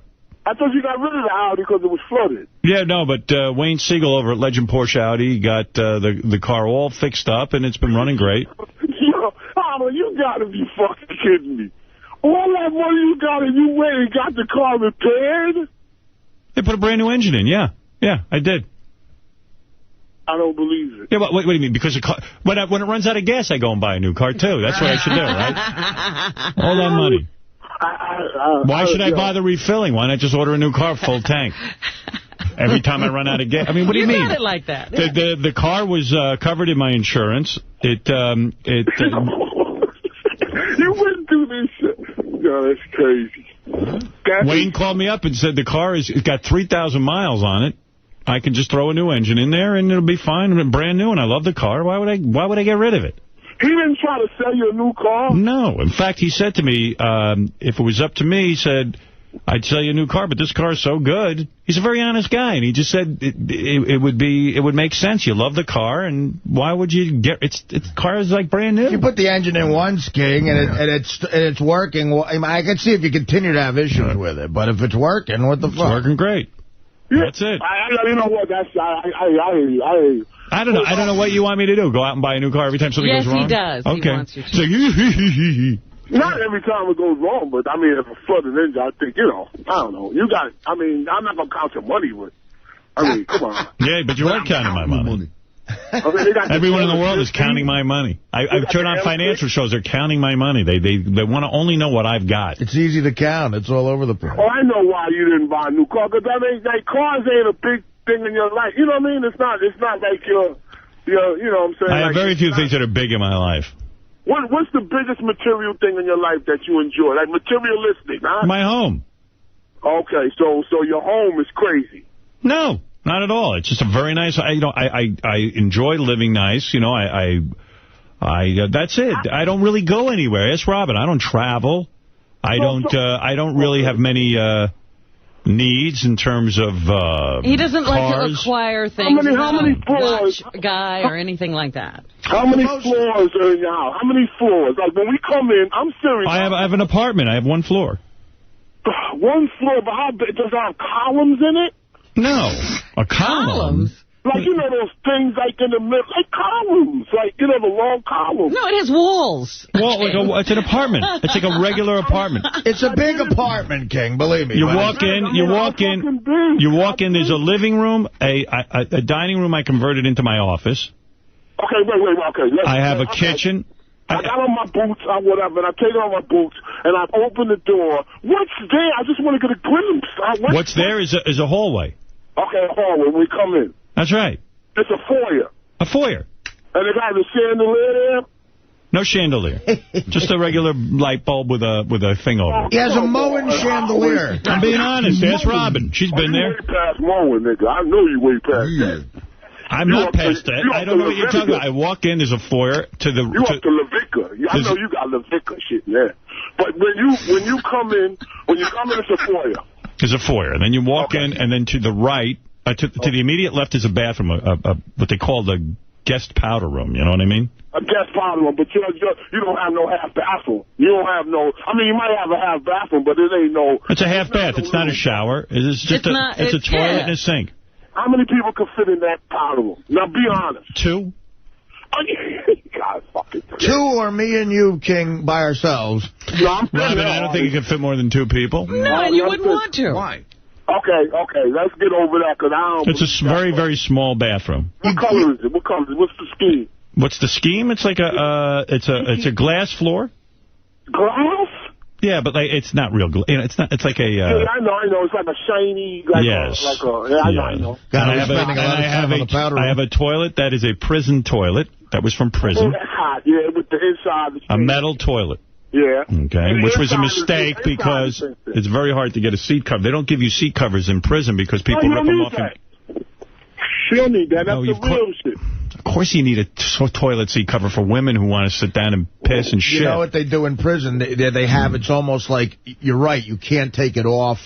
Right, you can't do anything with it. So I thought it was raised cool. a little, so it's like a compromise. I thought it was cool getting a prison toilet. The problem was there's no seat on it, so it ruins the whole look of it anyway. I had to get a regular seat.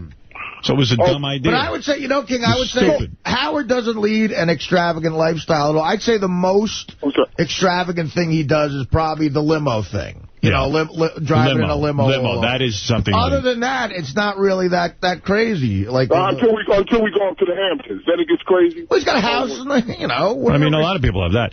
I mean, guys who work and make decent money can buy a second house, and that's something I invested in, like Artie. I mean, I'm not saying it to be. I can't get a second house. I'm thinking of renting out my apartment this year. Well, you know, your second house is right next door to your first house. Where to the Freedom Tower? That's what I'm trying to do. Where to the Freedom Tower? I don't have a view of the Freedom Tower, I got to admit.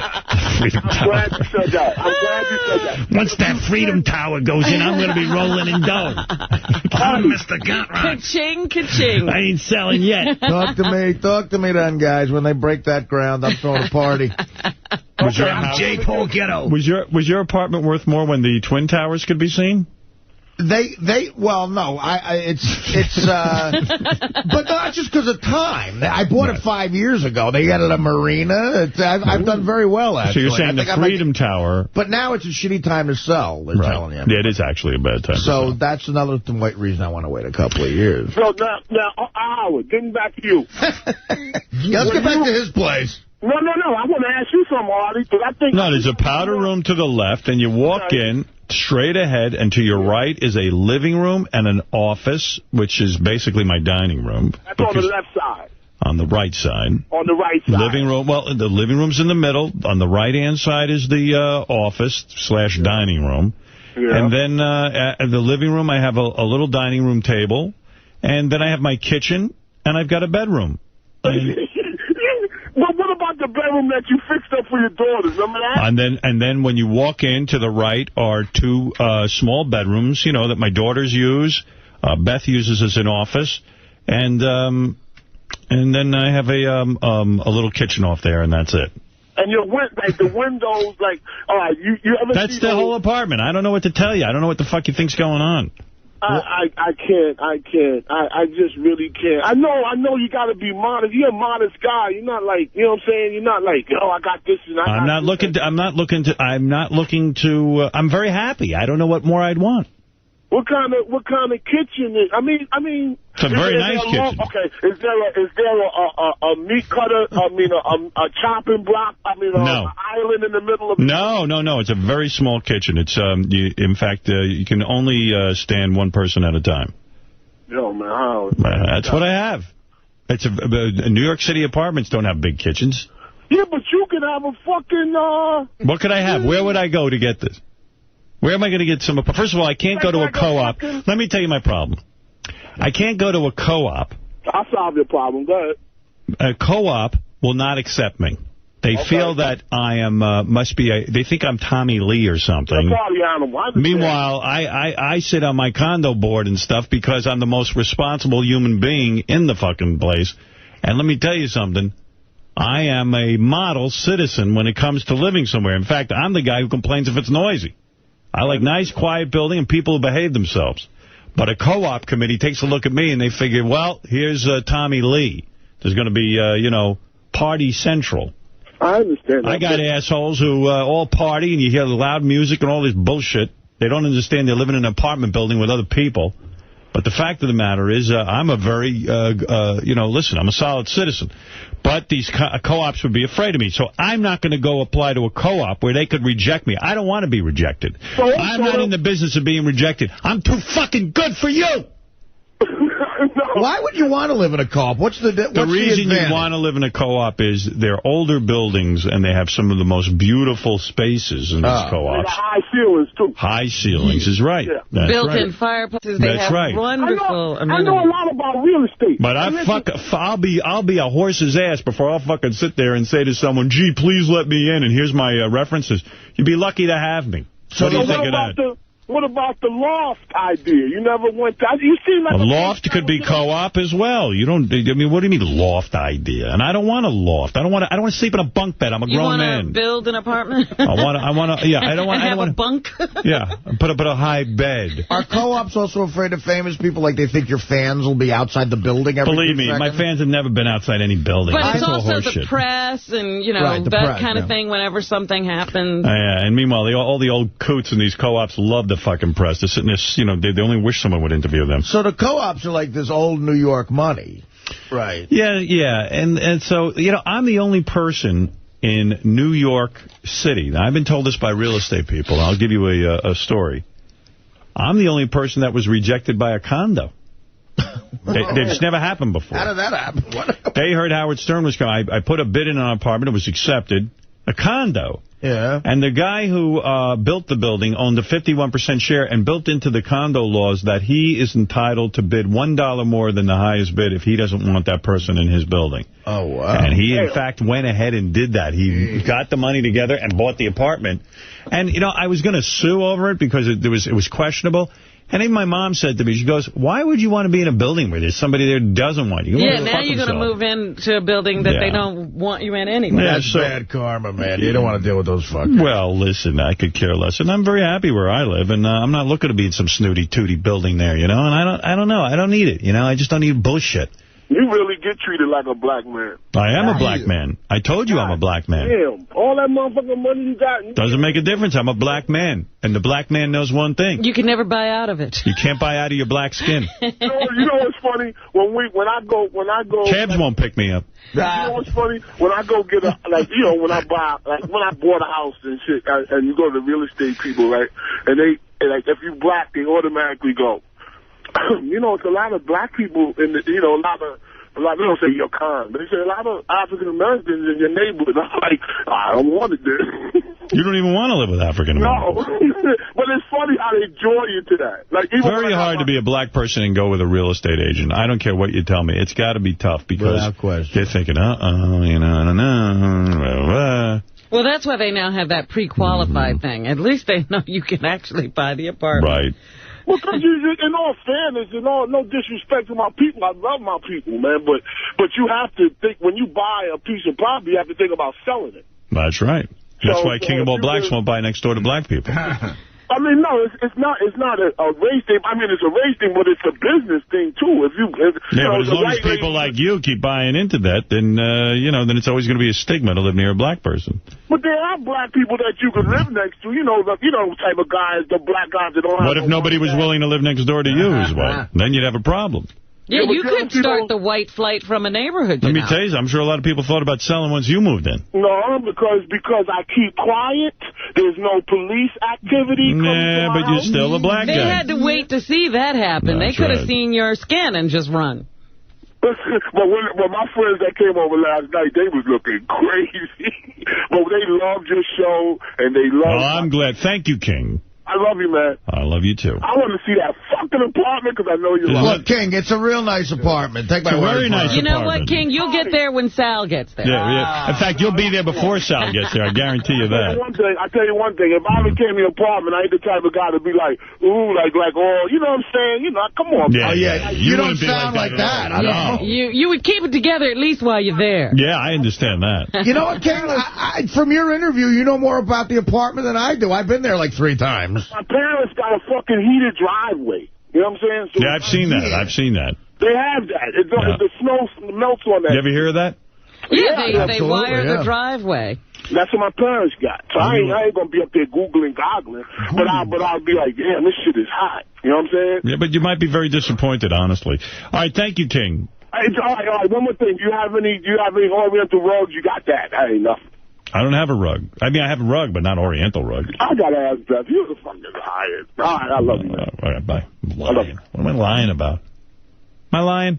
No. Yeah. I don't remember an Oriental rug. Oriental rug. I don't know. The fuck am I going to do? No, he has real Orientals lying on. Yeah. Now that. And I put when I want to get rid of my rheumatism, I put my feet on them. Well, Robin, have you ever had a weird experience with a realtor? Sure. Oh, I was with her. Yeah, he was right there. When Robin and I first moved to New York, Robin came to NBC. You know, everyone knows the whole story about how she came after me. So I forget what, but Robin was looking for apartments, and I said, hey, let's go look for some apartments and stuff. And my ex-wife and Robin and myself, we went out looking. And I got to tell you something, I got very angry. Very, very angry. It was a very upsetting experience. Well, I felt Robin was sort of turned down at a few places, for lack of a better word. Well, actually, what it was they weren't taking me to reasonable places to live. Yeah. They were taking me to really... You would have to build the apartment. Yeah. We would go, the cabinets would be sitting on the floor. Oh, my God. And I looked at them and I said, you want me to pay for this? Yeah. And that's all they were showing us. And then we finally found this, and Howard said, look, you know, all right, bottom line it for me. Is this happening because she's black? Right. Yeah, I called the woman, and I said, I got to know what's going on here. I said, I don't want any horse shit. I know that sometimes when you're looking for places, sometimes legitimately there's no good places. There's no places. But I said, come on. I said, this conversation goes no further than the two of us. The fuck? I mean, am I wasting my fucking time here? I mean, I'm getting upset. And what did you say? Well, legally, I can't comment on that. Legally? Yeah, remember the whole thing. Yeah. You know, because if, God forbid, I was taping her or something, that's the end of her career. Right. But then there was this, we found a guy, and he was like, look, I'm going to handle this for you. Right. Somehow he handled it. Yeah, we have to, like, Robin's a grown woman, and I got to find out why she can't get an apartment. She had the money, it was just unbelievable, you know, and Robin wasn't famous, and I wasn't famous, so it was like a case of, you know, being treated like how everyone else gets treated. And it was shitty. It was downright shitty. And you know what?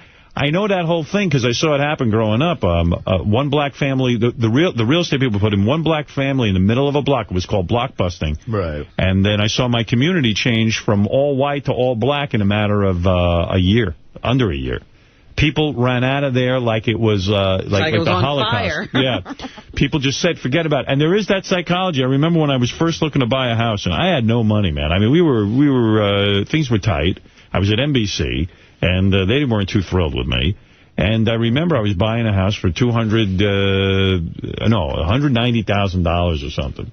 And I remember they take me to someplace in Roslyn, which is a pretty nice area on Long Island. Mm-hmm. And all of a sudden I'm looking at the house, and I see next door is black people. I remember saying, I remember going, whoa. And then I had to say to myself, I put myself in check. I go, wait a second. This is horseshit. If I start thinking like this, right. That's the Roosevelt thing all over again. I didn't buy the house, but you can't be thinking that way. Just don't buy the house. No, couldn't do that. No, I couldn't even afford the house they were showing me. I couldn't afford to live next door to these black people.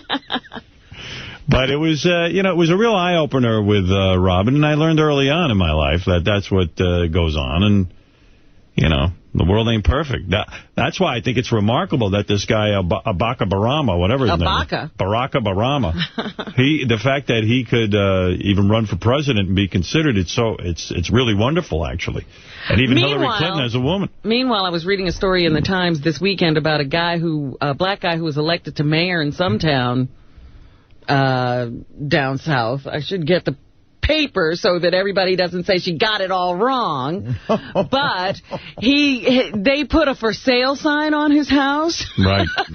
Like people just came in the night and put a for sale sign on his house. Oh, that's kind of fucked up. And then they shot through the windows. Like you could see the shattered glass where, the people, and it's not a big town. It's like, one of those towns of like 2,600 people or something. Yeah. But he was elected by 56% of the population. There's just some people who don't want him running it.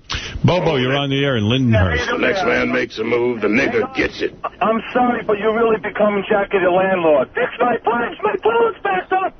I'm telling you. Hey, what?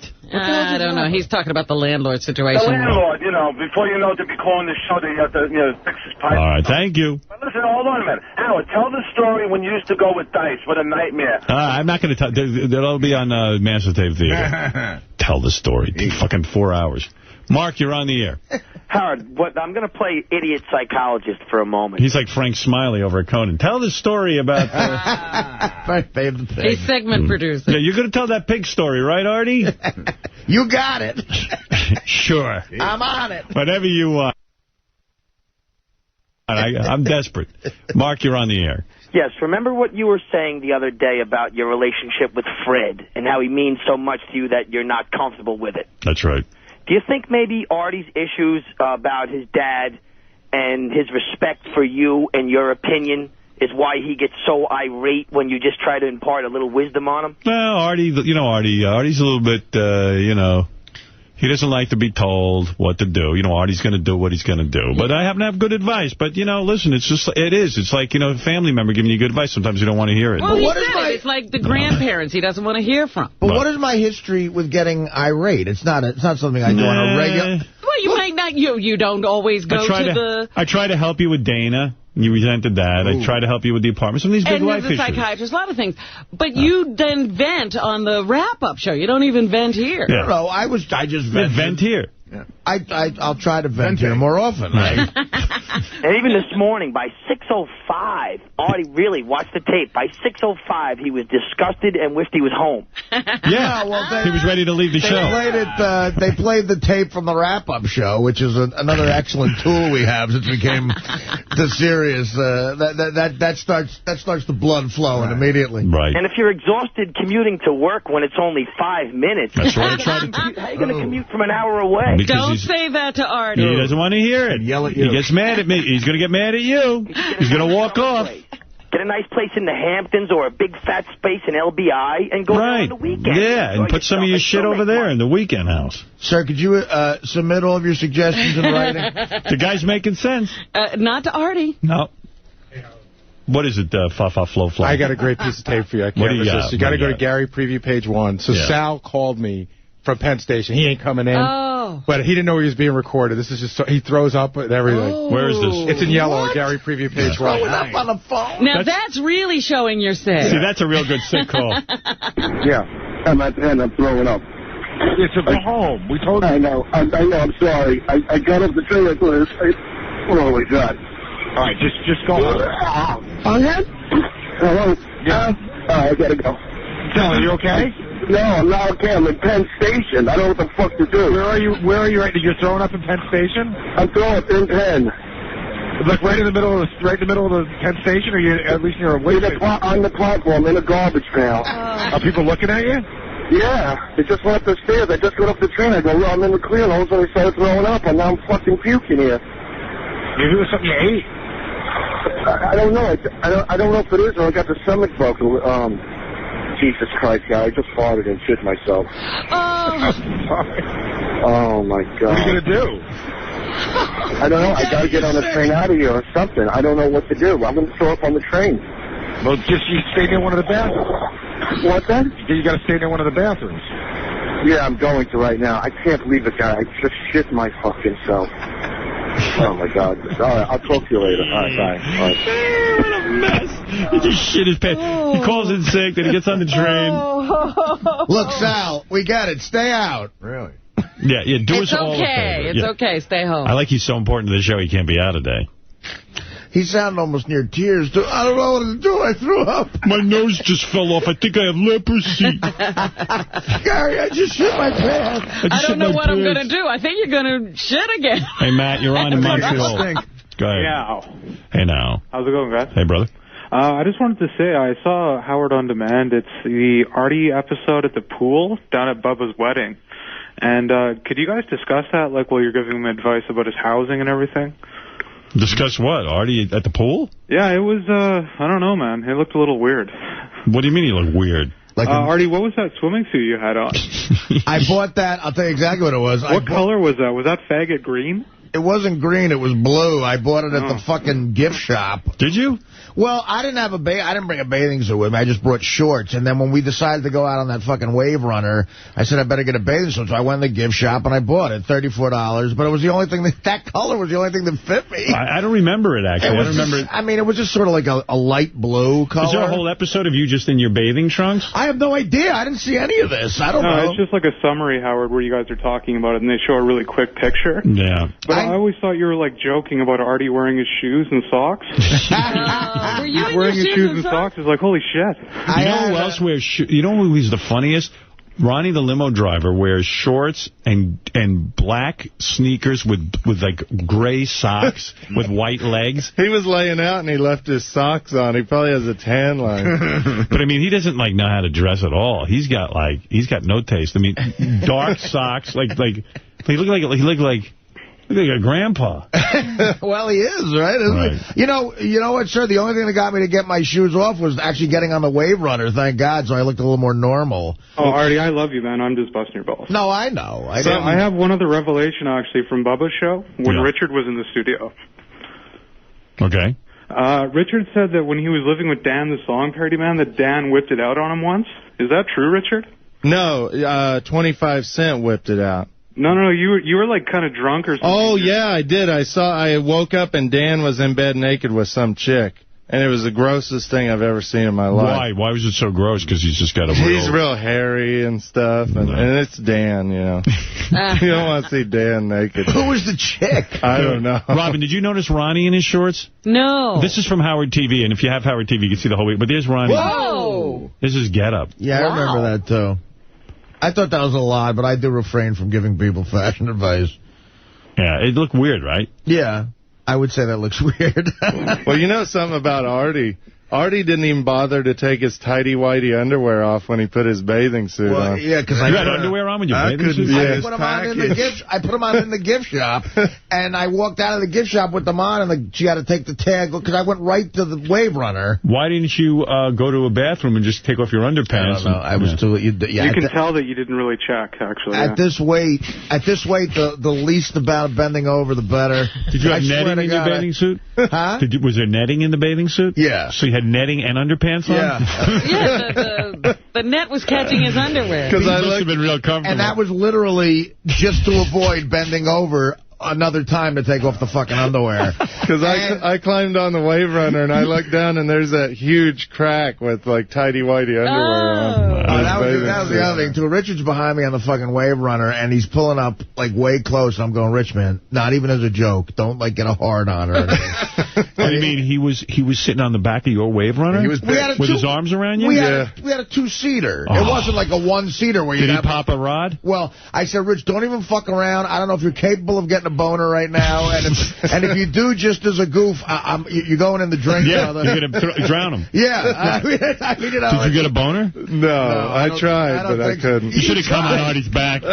Imagine you just, like, sort of spontaneously came on his back. I should have started pleasuring myself behind him. Hey, Artie, it feels good, all these vibrations, and my penis is against your back. Oh, my God, I can't even think of that. Oh. He shot his load on your back. That'd be better than the chest. Like, hey. Artie, my load's caught in your hairs on your back. Like, hey, Rich, isn't this great? That would have been good. Because he was even joking around. He goes, hey, man, this feels good. I'm like, don't even fuck around. It's just the two of us. There's no cameras. Let's just have a good time on the way. Yeah, you smelly fuck. Yeah, and I'm wondering when's the last time he showered. Well, I was in the pool, so I was good. All right, the pool's He cleaned off in the pool. The pool's clean. You're fine. Great. You know why I didn't want to go in the pool? There's like Richard in there getting clean. Yeah. Yeah, he's taking a shower. A monthly shower. Yeah. All right. And I'd like to request cameras next time. Yeah, well, we're going to, you know, I hear that's a pretty good special. I haven't even seen it yet. I got to take a look at it. Wolf, go ahead, and then I got to take a break because it's been an hour and 15 minutes. Go ahead. Hey, now, Howard. Hey, now. Wolfie and Philly. Hey, man. Hey, I just wanted to say thanks again for last week. I had a great time with the tour of the studio. Everybody was... Oh, Wolfie. Yeah, how you doing, brother? Good, doing real well. Bob Wolf, right? Yeah, definitely. Yeah, I know. Just had a question for Artie. In terms of his weight, has he ever actually eaten while taking a shit on the toilet? I bet she has. No, see, I'm the type of guy, I skeeve that stuff. I piss sometimes when I'm sitting there eating. Like I'll sit down and finish what. Yeah, like if I'm eating like an apple or something. You know. Oh, no, I've never done that. I skeeve that shit. Yeah, it's really weird because you start thinking, gee, everything's going in and coming out at the same time. No, I don't think that at all. How about maybe just like drinking a Pepsi or a Coke? You ever done that while sitting on the toilet? Drinking something like water? A beer? Yeah. Well. Have I shit with a drink? You know what? I've taken a shit with a Jack and water in my hand. Absolutely. Oh, that's nice. It's kind of gross, don't you think, Art? Oh, don't bust his balls. We all do gross shit. All right, we're going to take a break. And that was Pete went over to Rick's Cabaret with Ronnie. Okay. With who? Ronnie? Ronnie, the limo driver. Ronnie's the keeper of the gate for the staff on Rick's Cabaret. Ronnie's an interesting guy. He holds the tickets. Yeah, Ronnie kind of worked himself into a role. That's so weird. It's like... It gave him power. He befriended Lonnie, I guess he's the PR guy at Rick's. Oh. And Ronnie became a whole, guy. He became... He's the gatekeeper. And most of the girls over there think Ronnie owns a piece of Rick's, or at the time it was Scores when Ronnie started. But you've worked it into a whole persona. Can we get something straight, first of all? Sure. Oh, there's a problem? What's the problem? I didn't bring Pete there. Okay. Pete is a big boy. He's 34 years old. He heard about I was doing something there. I got there about 8:45. I went upstairs. We were having dinner with Lonnie and Sal and a few other people. And when I came downstairs out of the elevator, there was Pete waiting in the lobby of Rick's. Now, what am I supposed to do? I'm going to leave. Why are you getting defensive about it? Because some listener sent something in saying that I got the guy drunk, and I brought him up on stage and made an idiot out of him. I didn't do any of that crap. You didn't bring him up on stage? I did bring him on stage. Did you make an idiot out of him? He made an idiot out of himself? No. He made an idiot out of himself. The fans that were there were all taking pictures with him. They're all happy. Why are you getting defensive? Because no one's even bad-mouthing. No, because right away, everybody's on my case. I'm getting phone calls Fridays saying that, what are you doing, getting Pete drunk? He's an intern. I don't want to say. Oh, you got him drunk. I didn't get him drunk. Did you get him drunk? Dude, he's a big boy. I had nothing to do with it. He's 34 years old. Listen, no, he didn't. A matter of fact, that's nice. His train was at 1:40 to go back home. Right. At 11:45, I told the waitress no more drinks for him. Right. You cut him off. Stop bringing him water. Let him drink water. And then me and Jared brought him out to the cab to go 2 blocks to Penn Station, make sure he got on his train. So I don't know what all this bullshit is about. That I got the guy drunk. Well, Ronnie was in the hallways this morning doing the Ronnie show, yelling at. No, I wasn't yelling. I just asked him a question.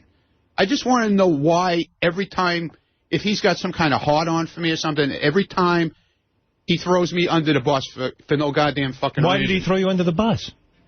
Because he's the first one to, right away, he gets an email from a listener. Let the listener call in if he's got something to say. No, why does he have to be the one right away to throw me under the bus? You're wrong. What is up with that? I read that email and didn't think it was throwing you under the bus at all. Well, not according to the way I heard it from the phone call I got on Friday.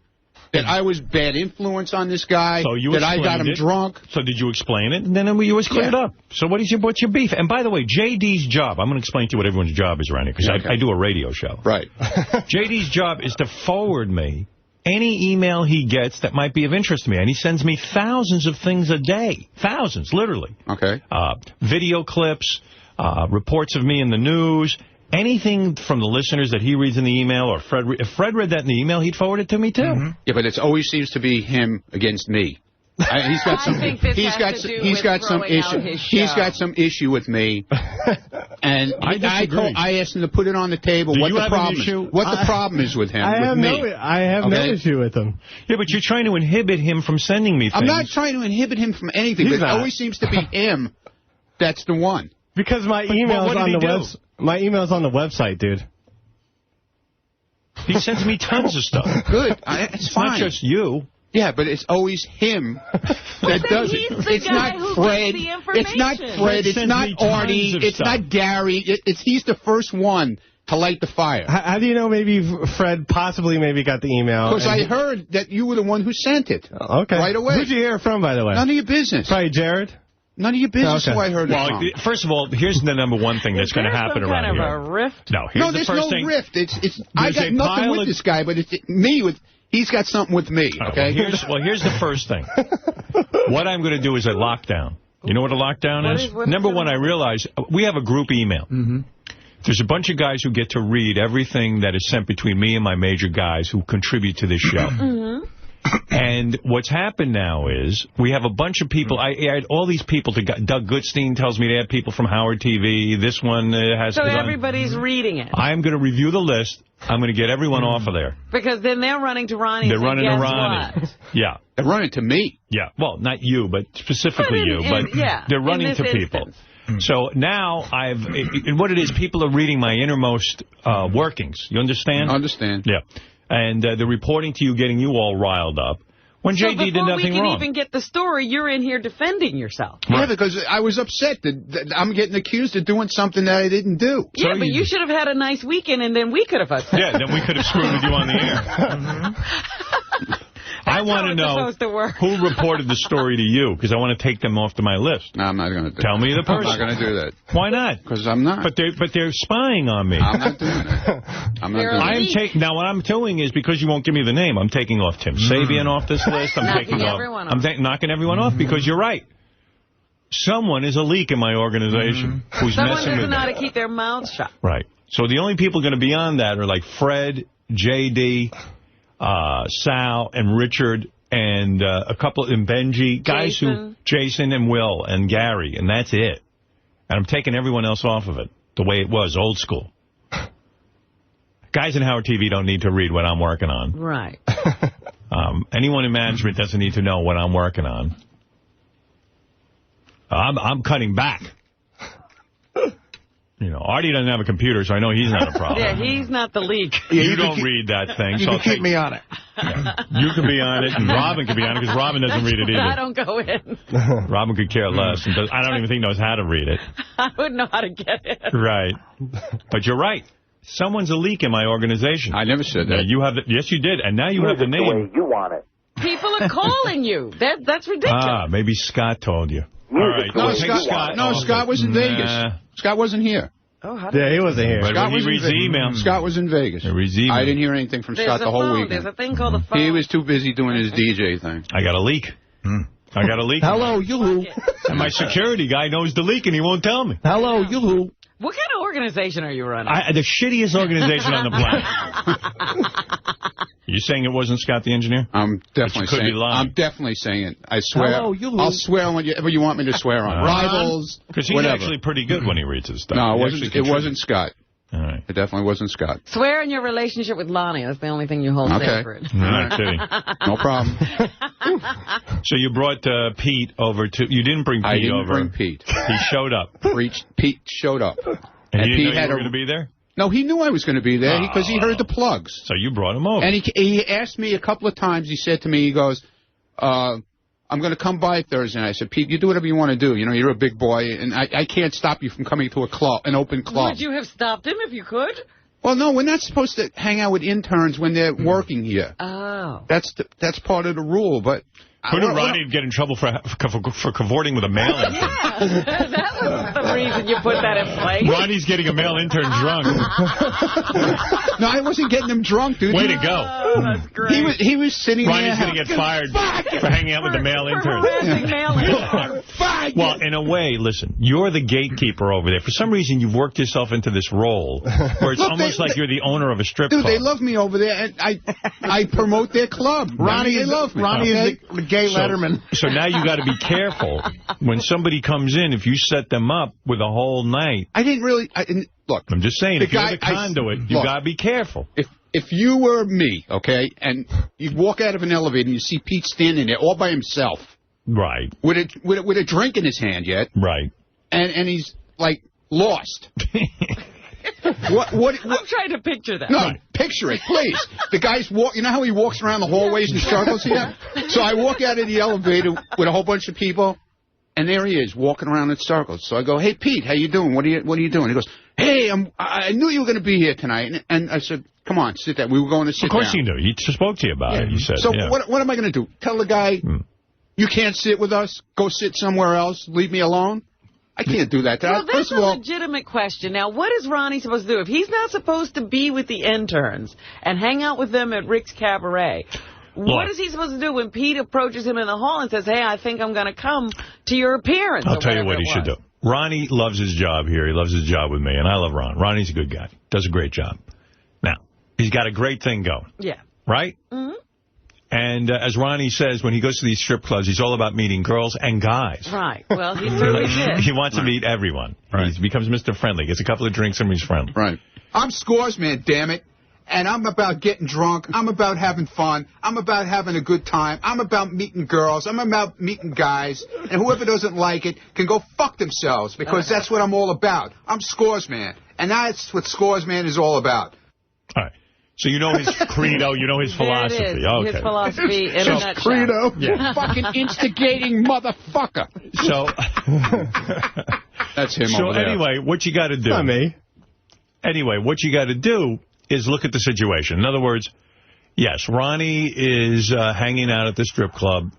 Pete's there on his own. Now, I don't know whether you told him to come or not. It doesn't make a difference. I didn't invite him. You didn't invite him. He said to me he was going to come by. Right. So I said, do whatever you want. It's an open club. Right. That's what you said. That's what I said. All right. So what should he have said? Well, it's fine. He should say, oh, well, have a good time. If I was you. Okay. All right. Yeah, you know, let's say he goes there and then he's hanging out with your group and you're giving him tons of drinks and you see the guy's kind of shaky anyway. Right. He's on medication. He's on medication. God knows what would happen. And he's an intern. Right. But like you say, he's an adult. He's 34 years old. Right. But at the same point, it comes off that like you're making a party with him. You know what I mean? In other words, you got to be careful. It's silly. It's so silly because in our world, it's ridiculous. I mean, the guy is 34 years old and should be able to know what to do. But is he really 34? Right. He's got the mind of a child. No, but let's say he's 34 years old. Right. But is anyone here really 34? But he is an intern and all this kind of thing. So I think, you know, you got to just say, well, he's an intern. I don't know if I really want to... That's a tough one. I don't know. But I would avoid hanging out with interns. If it was a younger, like one of the younger interns, like 20 years old or whatever, I would have said, listen, you know, first of all, you're underage. You're not supposed to be here to begin with. Right. You're not supposed to be drinking. Did they card Pete? I don't know. I wasn't. Like I said, I wasn't there when he got here. I didn't know. 21. But I mean, he's 34 years old. He's a man. Right. You know, and what am I supposed to say to I'm supposed to tell the guy, well, maybe when it's you can't hang out? Here's the rule. When it's an intern, no, you don't. He's allowed to go to a strip club, right? But maybe you can't be part of hosting the party for him. Okay, so I'm thinking. But I felt bad, like he's all alone. And how do you leave the guy? Especially like he's Pete. Yeah. How do you leave him standing in the hallway and people like bugging him and shit? He doesn't know what to do. They were these guys. I'm just telling you, with interns, look at this guy. He just got fired from ESPN. This is a guy. It wasn't like I was some... Who knows? It was a 34-year-old girl. Who knows? You get him liquored up, and he's this thin young man. Dude, he was in good shape. He should have been there. He was having a blast. Was he? The first lap dance he got, I thought the guy was going to explode. He was under... They had the club decorated for... It was their 4-year anniversary. So for some reason, they had this jungle theme. And they had these trees all over the club. And here's Pete under a tree in the corner with this beautiful blonde chick getting a lap dance. And I really thought he was going to explode. I really did. In his pants? Are you like jealous maybe? Is that what it is with me with him or something? Yeah, JD. Seriously. No. I want to know what's going on. JD didn't do anything wrong. Yeah. By the way, that's why there's going to be a lockdown on that guys group. The guys who all write to me, because first of all, the people shouldn't be reporting to Ronnie what you send me. That's number one on the hit parade. Number two. Now I got to take all these people off my computer list. Which is a pain in the ass. Because now they're causing a problem between Ronnie and JD. That's right. That shouldn't exist. Like, I don't even know. Like I don't even know if I can have... We got a problem. I don't even know who I can have on the list anymore. Because I got to have a lockdown. Because I can't trust the people on there. But, Howard, I think you need to find out who the leak was, and that'll give you... Ronnie won't tell me. My head of security won't tell me. I have a feeling who the leak is. Who do you think it is? But that's your enemy. Good. Go ahead, Jared. Well, do you think it's Jared? I do. Because I want Jared off the list. They're awfully buddy-buddy. JD, Jared's off the list. Gary, send a memo to Laura. Jared's off my list. Wait. Don't you think we should find out the... No, JD knows, and Ronnie's giving me I'm not giving you anything. Body language. All I'm asking him... Remove Jared. Jared doesn't need to be on that list. I'm asking JD why he thinks it's Jared right away. But Ronnie... He says I'm buddy-buddy. I'm buddy-buddy with everybody here. You deliver cookies to him every Wednesday or whatever? I deliver people... What does he do? What does he do? JD, what does he do? Good Lord. He takes some of the black and white cookies from the Cupcake Wednesday and puts them on Jared's desk in the morning. Holy shit. Hold on. Wait a minute. Maybe you do have a problem. Hold on. You are faggot. Hold on. What in God's name is going on, Ron? Hold on. Fucking faggot. A lot of guys come into work later here. They come in at 9 o'clock or 8:30, whatever. So the black and white cookies are the first ones to go. Right. So a few people asked me, hey, could you do me a favor if you could put aside, because I'm the gatekeeper. Let Jared get in early on Wednesday. Get his own at 5:30? Yeah, that's right. So I do the guy a favor, and I put a couple of cookies on his desk. What's the big deal? Doesn't look right, though, man. Why? It really doesn't. When Gary was eating cookies, I would drop cookies to him all the time. It doesn't look good either. But he's here in the morning, but he's busy running around. So Gary's a producer. That looks a little better. What's the big deal? I put a cookie on somebody's desk. Because that could lead to romance. JD has a point. Ronnie looks like a waiter on Wednesday. I know. Delivering all these cookies. I'm a nice guy. What's the big deal? You're supposed to be making sure I'm here. I don't know, man. I'm here. I'm not at... Jared's office is outside of our compound. That means you're not here. And I do see him walking out with plates of cookies and cupcakes. Okay. And who the fuck knew Ronnie delivered pastries here? Yeah, Artie wants to get in on that. Really? He doesn't want to walk all the way to the hall. Can I get a couple of crawlers and a Napoleon? I leave one for the receptionist out there. Well, that what's the big deal? Well, that I get. Because she's cute. She's a girl. Yeah, exactly. What's the big deal? The other deliveries under the guy. Well, you should be. Aren't you needed here to watch security? I'm here. So when you leave for Jared's office, you're leaving the compound. No, I'm there for 2 seconds. That's 2 seconds where security lock can happen. The doors are locked. Nobody gets in. Fred could erupt. Guy's got a problem. First of all, JD's got to send me. He sends me mail about everything. Okay, fine, but it's not just you. But it always seems with me. Okay, it always seems to be that JD's the one.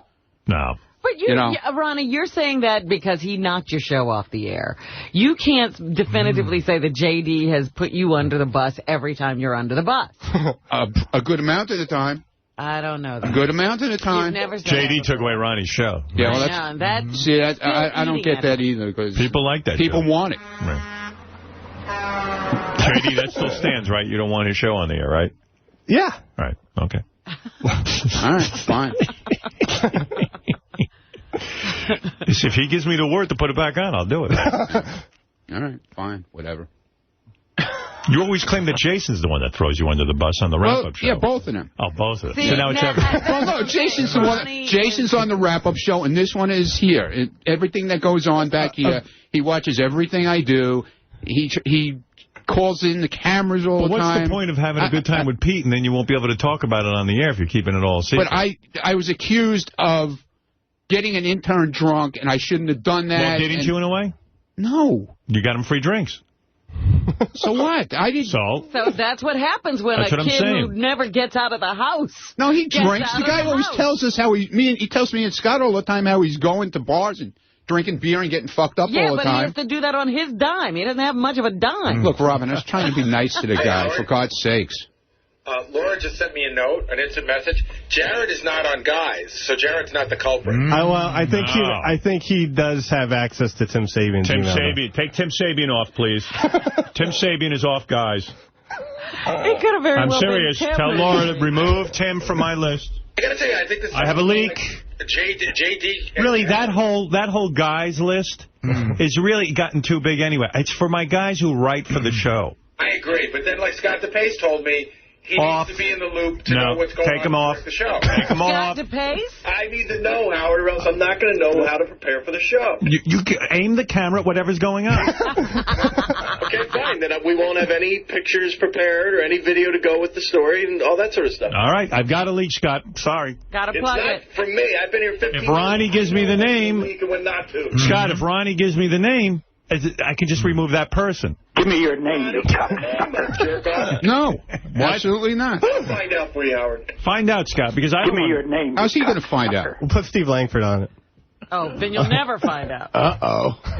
Steve Langford will find out. Okay. He knows. Who is the leak in the put me on the hot lights? Yeah, he'll find out. Yeah. Got to waterboard you. No, I'm not like that. I'm not a rat. Well, great. Glad you worked for me. I do work for you. Yeah, well, you have to be my rat. Yeah, well, what happened to... You're a hired rat. You're supposed to be the security for this place. I am. Any leak of material, you should be helping us plug. I sent you undercover. A leak of material? Yeah, but you didn't send me undercover. Material was leaked to you. Just because a fan... I mean, and I guarantee the same fan... Let me ask you something. So the I guarantee the same fan sat there and had a drink with me and took pictures with me, and then, you know, he tells me that I'm getting drunk with an intern. So your loyalty is with the rat, not me. That's what's bothering me about this. My loyalty is with you, and you know that. No. So, in this case, it's not with me. It's with the rat. You love a rat more than me. No, that's not true. Yes. Then tell us who the rat is. You don't rat people out either. If I worked for you and someone was ratting on you, I would... What? Your organization moves quick. Tim has been removed from Guys. It's been done. Out. Wow. Out. Now Tim is out. It wasn't... I can tell you right now, it wasn't Tim. Well, it might have been somebody who has access to Tim's link, though. It was Jared. I'm not saying it was anybody. Our program director is out of the loop. The way you could tell us that it definitely wasn't Scott, could you tell us that it definitely wasn't Tim or Jared? I said it wasn't Tim. Or Jared? I'm not saying anything. No. See? It's Jared. No, I didn't say it was Jared. It's not Jared. Go get Jared a cookie. No.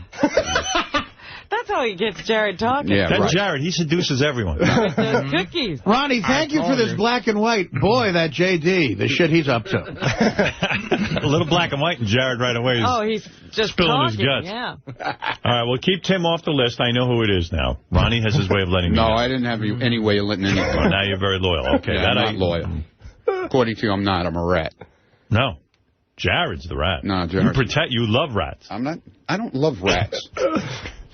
I'm just not that kind of person. I don't rat people Well, nobody should have been calling you upsetting I'm not. My name isn't what JD. We're saying. Jared claims he didn't do it. I'm not a rat like JD. Where's Jared? How am I a rat? You're just a rat in general, dude. At least I do my rattiness out, out when everyone knows about it. You know what the funny part? You know what the funny part was? Like last week, we got to be friendly again. We started talking, and right away, man. You started doing that car show shit at the end of last week. What are you talking about? You were getting all mad at me about the car show again. What did I say? I don't know. You're starting to bitch about it some more. No, I wasn't. No, yeah, okay. No, I just said I deserved to get the show back. But that's all I said. Did I start a fight with you about it? No. You asked me why I canceled the car show. Those days are over. Because you know what? I'm finding out this is like a whole serious situation between you and me. It's not a joke anymore. It's really not. Now it's serious? Because I'm starting to see that, you really do have a dislike for me. And now I dislike you. Yeah, definitely. If you want your show back, why don't you bring him cookies instead of Jared? You should bring him a nice black and white today. Well, it'd be Wednesday. How nice was I to you those days Artie was out? Who ate Artie's pancakes? Who left them on you? You motherfucker!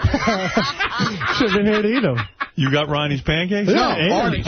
I left them. The first morning I said to him, "Do you want Artie's pancakes?" And he said, I never said you weren't nice. You were nice. And then I said, do you want these? He said, yeah, I really love them. I've eaten them before when Artie was out. So. Look at the food chain around. So I left it. Who knew this? So the rest of the week, because Artie was out, they were delivering the pancakes. So without even asking, I'd leave him on his chair every morning. So I'm trying to be a nice guy to him, but you know what? But get some bacon with those pancakes. Yeah, I know, Artie. But Ronnie. I'm kidding. But Ronnie. I'm trying. Dude, I'm a nice fucking guy. But I never said you weren't. No, I never said you were a nice guy. All he did was say to me... You got some kind of hate in there for me. I don't know what it is. He sent me an email. I understand that was from a listener that it says basically he saw Ronnie in an intern... Not an intern. What's his name? Pete. Yeah. An intern. They said they saw Ronnie and Pete at the club. Right. And he tells an anecdote about how Pete was walking around like a lost puppy, and then all of a sudden he was hanging out with you. Right. And I brought him up. Why would JD send that to me? Of course he would. And then I did bring him up on stage. Yeah. No one would think you would get in trouble over that. Well, JD wasn't trying to get you in trouble. It's just funny stuff for the air. No, he likes to get me in trouble. I do? Yeah. How are you in trouble? Because... It's not because of JD. Because it could have turned out to a whole thing with HR and the whole deal because I was with an intern. Well, I actually, hold on, I actually emailed that, emailed other people first. I even called Tracy, and I said to her, listen, I want to explain my side of the story before it goes any further. Well, see, this is what we object to, that you had this information and you're running around making phone calls. Well, it would have been funny to see. It bothered me. It would have been fun. Yeah, but nobody should have been bothering you. That's what I'm saying No, to you. It bothered me that I felt like I was going to get in some kind of shit here. It would have been funny to see Ronnie on the cover of the... not doing anything wrong. I didn't do anything wrong. Ronnie on the cover of the Post with Pete. Maybe intern scandal. Maybe subtly you remind JD of the Hawaiian guy his mother ran off with. Maybe. I don't know. Yeah. There's definitely something there. Not at all. There's definitely something there. Right. He's got some kind of bug in his ass about me. I like you, and I think you're funny. Okay. Well, it's true. Ronnie can't be responsible for Pete going to Rick's, but at the same point, once Pete shows up at Rick's, what do you think should be the policy? You should just kind of like tell him, look, man, I can't hang... You're on your own. You're on your own. You're an intern. And he would have been out there in no time Ronnie, at all because I just felt bad for the guy. And then, like, some of the other people came and showed up later on, and they sat with us. Why can't, Because he's an intern. I'm going to have him thrown out? Not thrown out, but you got to say... All right. Listen, I'll know better for the next time. Maybe that's the way it's got to be. All right. I kind of like that Pete was at Rick's. He had a great time. But maybe, but the thing is, what if he drinks too much? Then all of a sudden it's like, oh, Ronnie was with him. Bad, yeah. Yeah. But he's a man. It's not like he's an intern. So I think the rule should be, I'm trying to help you with this. Okay, I understand. I think it's kind of silly, too, but... He's still an intern. Mm-hmm. Right. And let's say he was a girl, even though, let's say we had a 34-year-old female intern. Right. Maybe then people would talk. All right. That'd be all right. Then it'd be fine. Yeah. I don't know. You know, I don't know what the rules are. No, that would be trouble. That would be. Yeah. So I don't know what the rules are. But Pete's on medication. You can't drink on medication. But How many does. times do I have to tell you that? But he does drink on medication. He tells us, me and Scott, all the time how he goes out and he gets bombed on. But you he's don't want to loaded. be a part of it. Yeah, but I didn't serve him drinks. He's a big boy, you know. Why don't you just buy him blow? Even if he was anybody even if he was in the other part, I serve cookies. But if he was in the other part of the club, he would be buying drinks anyway. So JD didn't think. JD didn't send me that email thinking it would get you in trouble, because who would even think that would be trouble? Well, I thought it was more interesting Pete being at Rick's. Yeah, I think that's what was interesting about it, that Pete went to Rick's. So you owe JD an apology right now. Apologize you to really do. him. You should apologize to him. Well, he owes me an apology for taking my show away. No, I don't. Well, he did what he thought was best for the station. No, I don't think so. I don't think he's just got this personal vendetta against me. Vendetta? And that's why he took the show. Do you have a personal vendetta against Ronnie? No. Do you like Ronnie? I love him. No, I think he's lying. I'm sorry. How about a vendetta? I wouldn't have made a movie about him if I didn't like him. Was it in a movie that made fun of him? Yeah. Not necessarily, no. Of course. Do you have something against Ronnie? No. He won't admit it now, you know, but I know it. I got it in my head. Well, just because it's in your head doesn't mean it's There's a lot of shit in your head. Yeah, right. There's a lot of shit in my head. That's not a good argument. There's a lot of shit in my head. Right. By the way, there was someone on the phone just now, but I don't see him on there. He said that the Ronnie special on Howard TV at Ronnie at Tootsie's is like pornography. He's pretty sure it's pornography. Oh, boy. I watched it myself over the weekend. How was it? It's pretty bad. It's pornography. It's kind of nuts. What the hell is going on down there? It's a great club, man. I'm sure it sounds like we need a road trip down there, I'm telling you. It sounds like Oh, here. Yeah, Jared. Hey, Howard. Are you the rat? No, and I'm so upset about this because I lied to someone about this, and I'm going to get in even more trouble now. What do you mean? I lied to Tracy to try and cover it up so that people didn't get in, any trouble, like my boss. Oh. I don't know. I got to... Now that Tracy's going to kill me, and I don't want to be in Tracy's bad side. You douche. And I was away this entire weekend. I left right after work. There's a leak in my organization. Fuck you. And we can't find it. Ronnie, tell us who it is. No, I can't do that. What was the lie, Jared? Well, I said that some people weren't there, Like who? You said Pete wasn't there? I said that Tim wasn't there, and I said the other. Said who? Tim. I never even brought Tim into the conversation. Tim was there? So what is he doing? What's Tim doing there? Detoxing. Ask Jared. Don't ask me. I didn't say a word. No, he came by. He was walking home from Sam Ben Ruby's going away party. Yeah, and you can't pass up Rick's when you walk by. Right. He didn't stay there. He didn't even stay there. But that's what I'm saying. Like, I wasn't the person to do that, and that's ridiculous. And I'm not even on, guys. That Rick's is like crack to these guys. It's weird because Sam Van Ruby's party was in Westchester. Right, and somehow he passed Rick's on the way home. Sam Ben Ruby's party was a couple blocks away. I know. I mean, it does seem kind of weird that... here's Tim's here. Here's Tim. Just back from Rick's. Just back from Rick's. Yeah, right, exactly. Right. Let me clear this whole thing up. Okay. First of all, nobody went on, guys. Nobody even communicates anything like that. Tracy came to me on Friday to let me know that Pete was there, and I said, okay. So once she reports something to me, and there was a couple of other issues I had to deal with Tracy. But you were there, too. Absolutely. I stopped in for 2 seconds. Why did Tracy have to report to you? You were there. Because she felt the intern, she controls the intern, right. So that was it. So can I be put back on guys once again so I know what the hell's going on, so I can service this department and this show, because otherwise I'm screwed. I got to find the rat. I thought you were the rat. I'm not the rat. Are you kidding me? Get the hell out of here. Jared. Yeah, Jared's not the rat either. Please. I was responding to something that Tracy came to me with that I had to deal with as a manager of your... How can JD be free to write to me if someone's going to rat him out and say, well... JD... okay, I'm sorry. I might have to start a new secret group. Right, exactly. Right. The inner circle. Right. Secret guy. Okay. So there you go. All right? All right, thank you. I don't know what he just said. Get the hell out of here. I don't know what he said either. First of all, let me review. Were you there? Tracy came to me, okay, on Friday morning. She says, I've got an issue I need to discuss with you. Right. An intern came to Rick's. All right, went to Rick's. All right, he's allowed to do that. Exactly. He is? So she was concerned. She's 34 years old. He was hanging out with staff members. Right. He's 34 years old. He showed up. Okay, guy's almost older than me. Yeah, he's almost too old to be here. Yeah, he's a senior. What is he doing here? A senior citizen intern. Right. So it's an intern. She felt compelled to tell me. He'll be logging the show by 40. All the trouble Pete's causing. Yeah, exactly. So, and in order to make sure that everything's on the up, because you don't want anyone to fraternize with the interns or to, whatever. So we're protecting the franchise. What? We're watching, making sure there's no problems.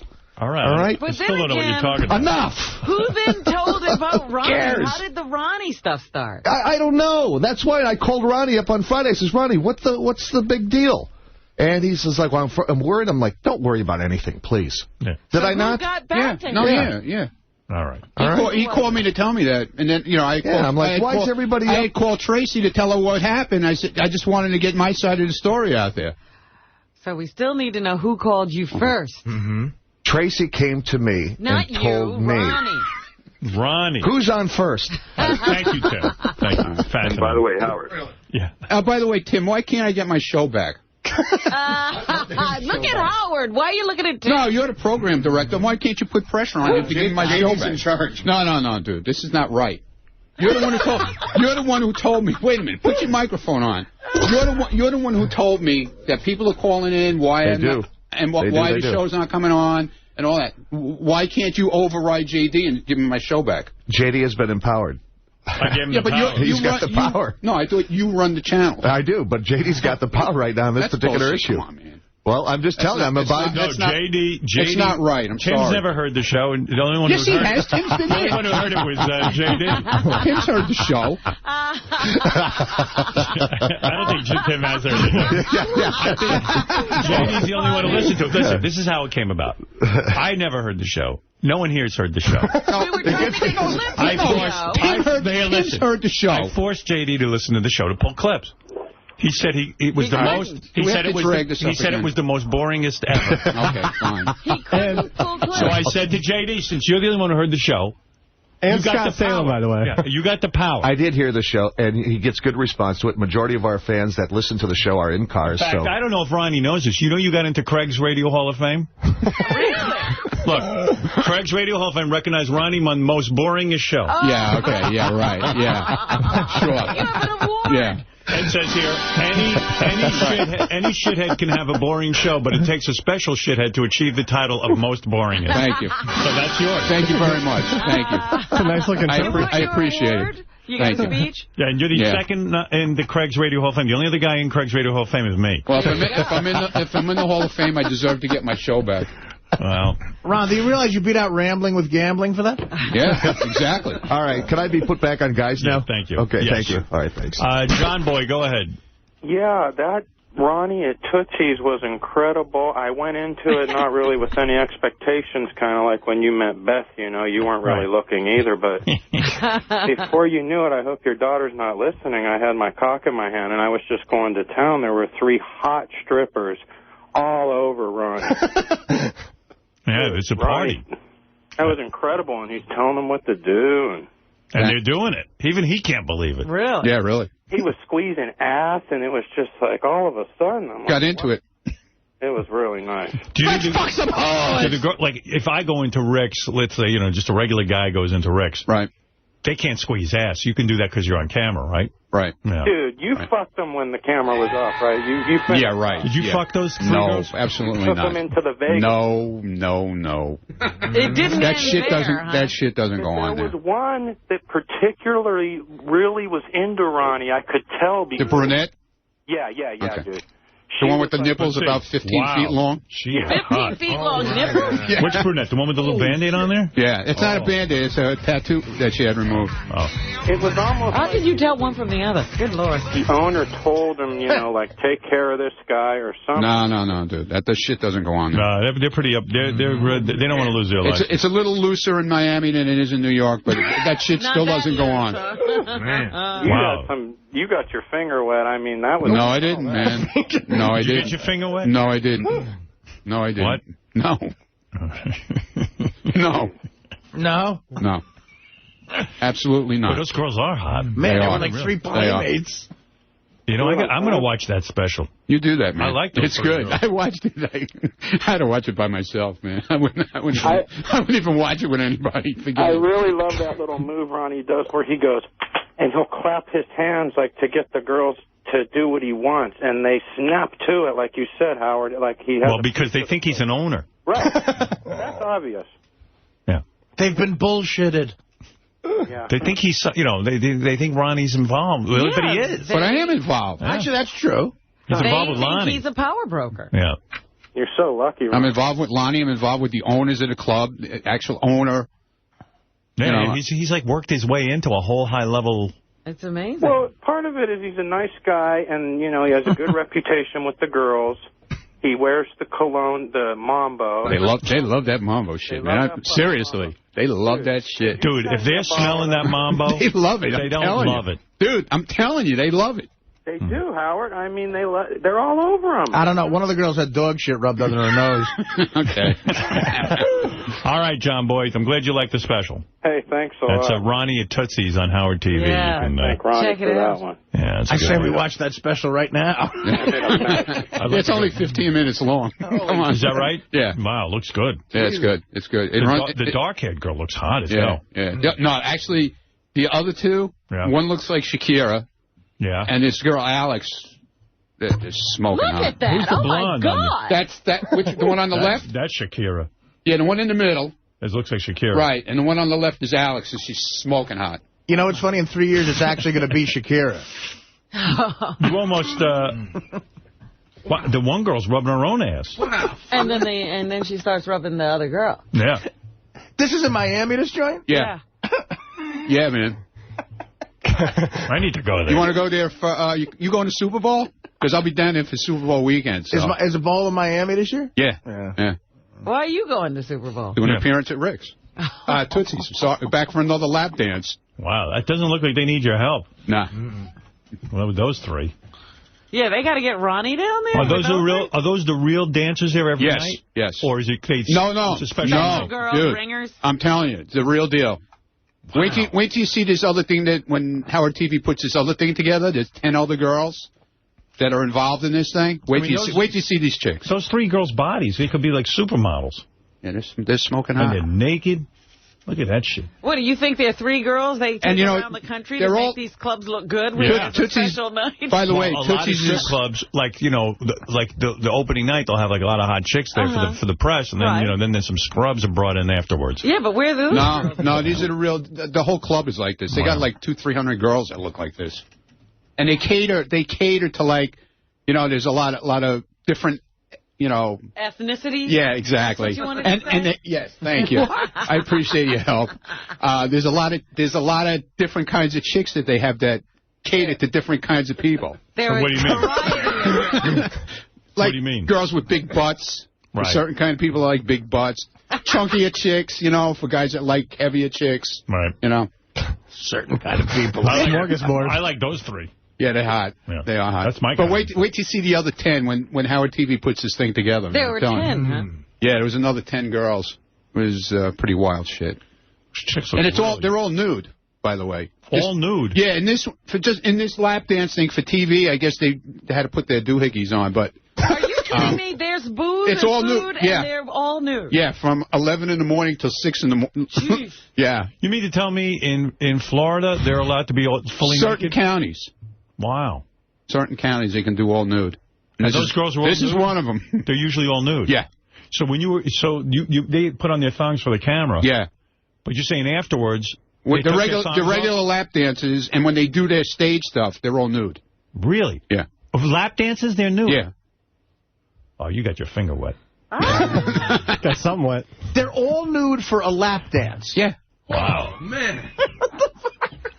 Why don't we move the show to Miami right now? Yeah, well, we should go. Every guy should go live there. That should be like a state that's just filled with dudes. Jesus Christ. I'm telling you, it's a great place. It's filled with a lot of gay dudes, actually. Dude, you got to see the size of this place. It was supposed to be a Costco, and then it never opened up as a Costco. So this Tootsie's, before Rick's had it, it's like this place did like 22 years or something.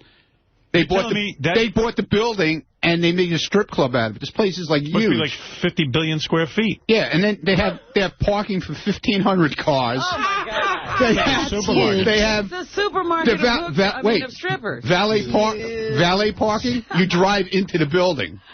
That dark-haired chick? Yeah. I mean, wow. That dark-haired chick has 3 kids. You're kidding me. Yeah. Oh, my God. And she walks around naked. Yeah. No bottoms. No bottoms. And she'll give you a lap dance. She'll give you a lap dance. Oh, my God. Fuck. They don't start off with that little outfit. And they start off with the outfit. Yeah, of course. So it all comes off. Yeah, it all comes off. Of course, Robin. It all comes off. Robin, come on. They start off, with the gowns and the whole deal. Okay. Oh, now I remember why. This is the place Lawrence Taylor said he has dinner every He's always, Right.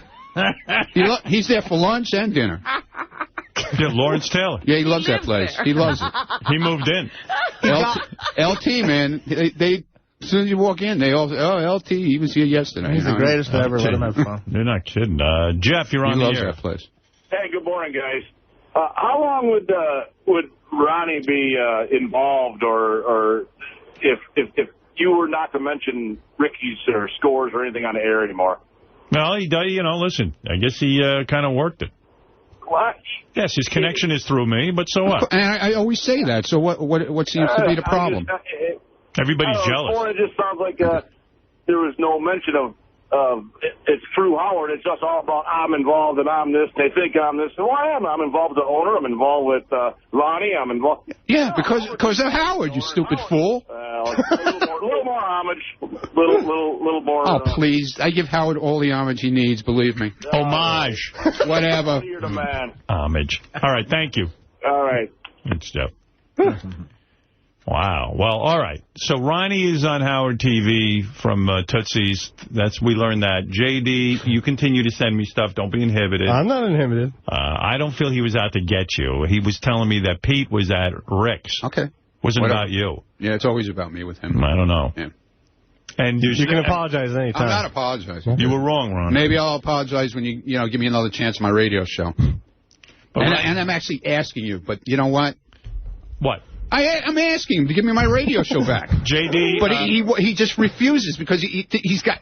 See, now he'll hold this over me. He said a lot of mean things about me, so... Yeah, okay. Is that why now? Yeah, I do say a lot of mean things about you. I feel legitimately you don't think the show... as you said, the show is the most boringest ever. I feel you really are doing it for the good of the channels. I don't think you're doing this personally against Ronnie. I felt it was out of place. And why do you feel the Geek Show is any different? Because it deals with pop culture, entertainment. Okay. And you're not holding a grudge now that he said all those bad things. Yes, he is. I mean, that's part of it, sure. Yeah, see? That's part of why. See, that's not fair. Of course, that's not fair. Right, hold on. If I felt the show was,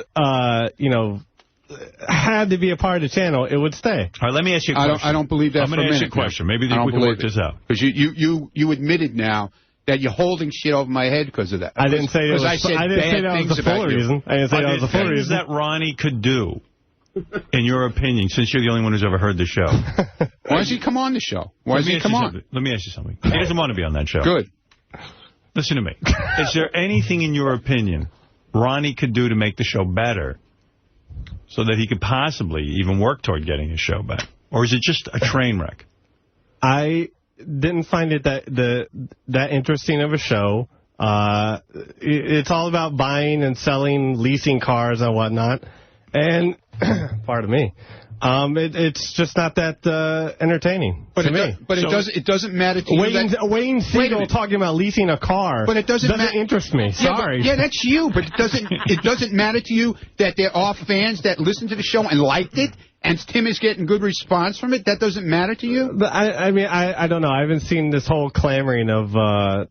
You didn't see a big outcry when you canceled the show? No. You haven't seen one. I've actually seen more positives for me. Yeah, where did you see these positives? I read Stern Fan Network and whatnot. Stern Fan Network kills everybody. They kill Howard. They kill his wife. They kill Bubba. They kill his whole show. They curse out that everybody's no good. And you take the word of Stern Fan Network. That's I've gotten emails, too. Yeah, you've gotten emails. And you send out emails also. You don't want to know what's better, to lease month by month or to buy? No. All right. Yeah, surely someone Because you don't own a car, and you don't care. That question. So I'll tell you what, fair. I haven't been on Stern Fan Network in a while, but now that the information came out that Ronnie brings Jared black and white cookies, I'm going on immediately. You got something to write? No, I just want to see what they say. JD, so in other words, there's nothing you can offer Ronnie at this point. In other words, it stands, the show is canceled. Yes. All right. Okay, fine. I'm trying. The guy's got his... What can I say? Do you like having the power? Yeah, against me, yes, he does. He just admitted to it before.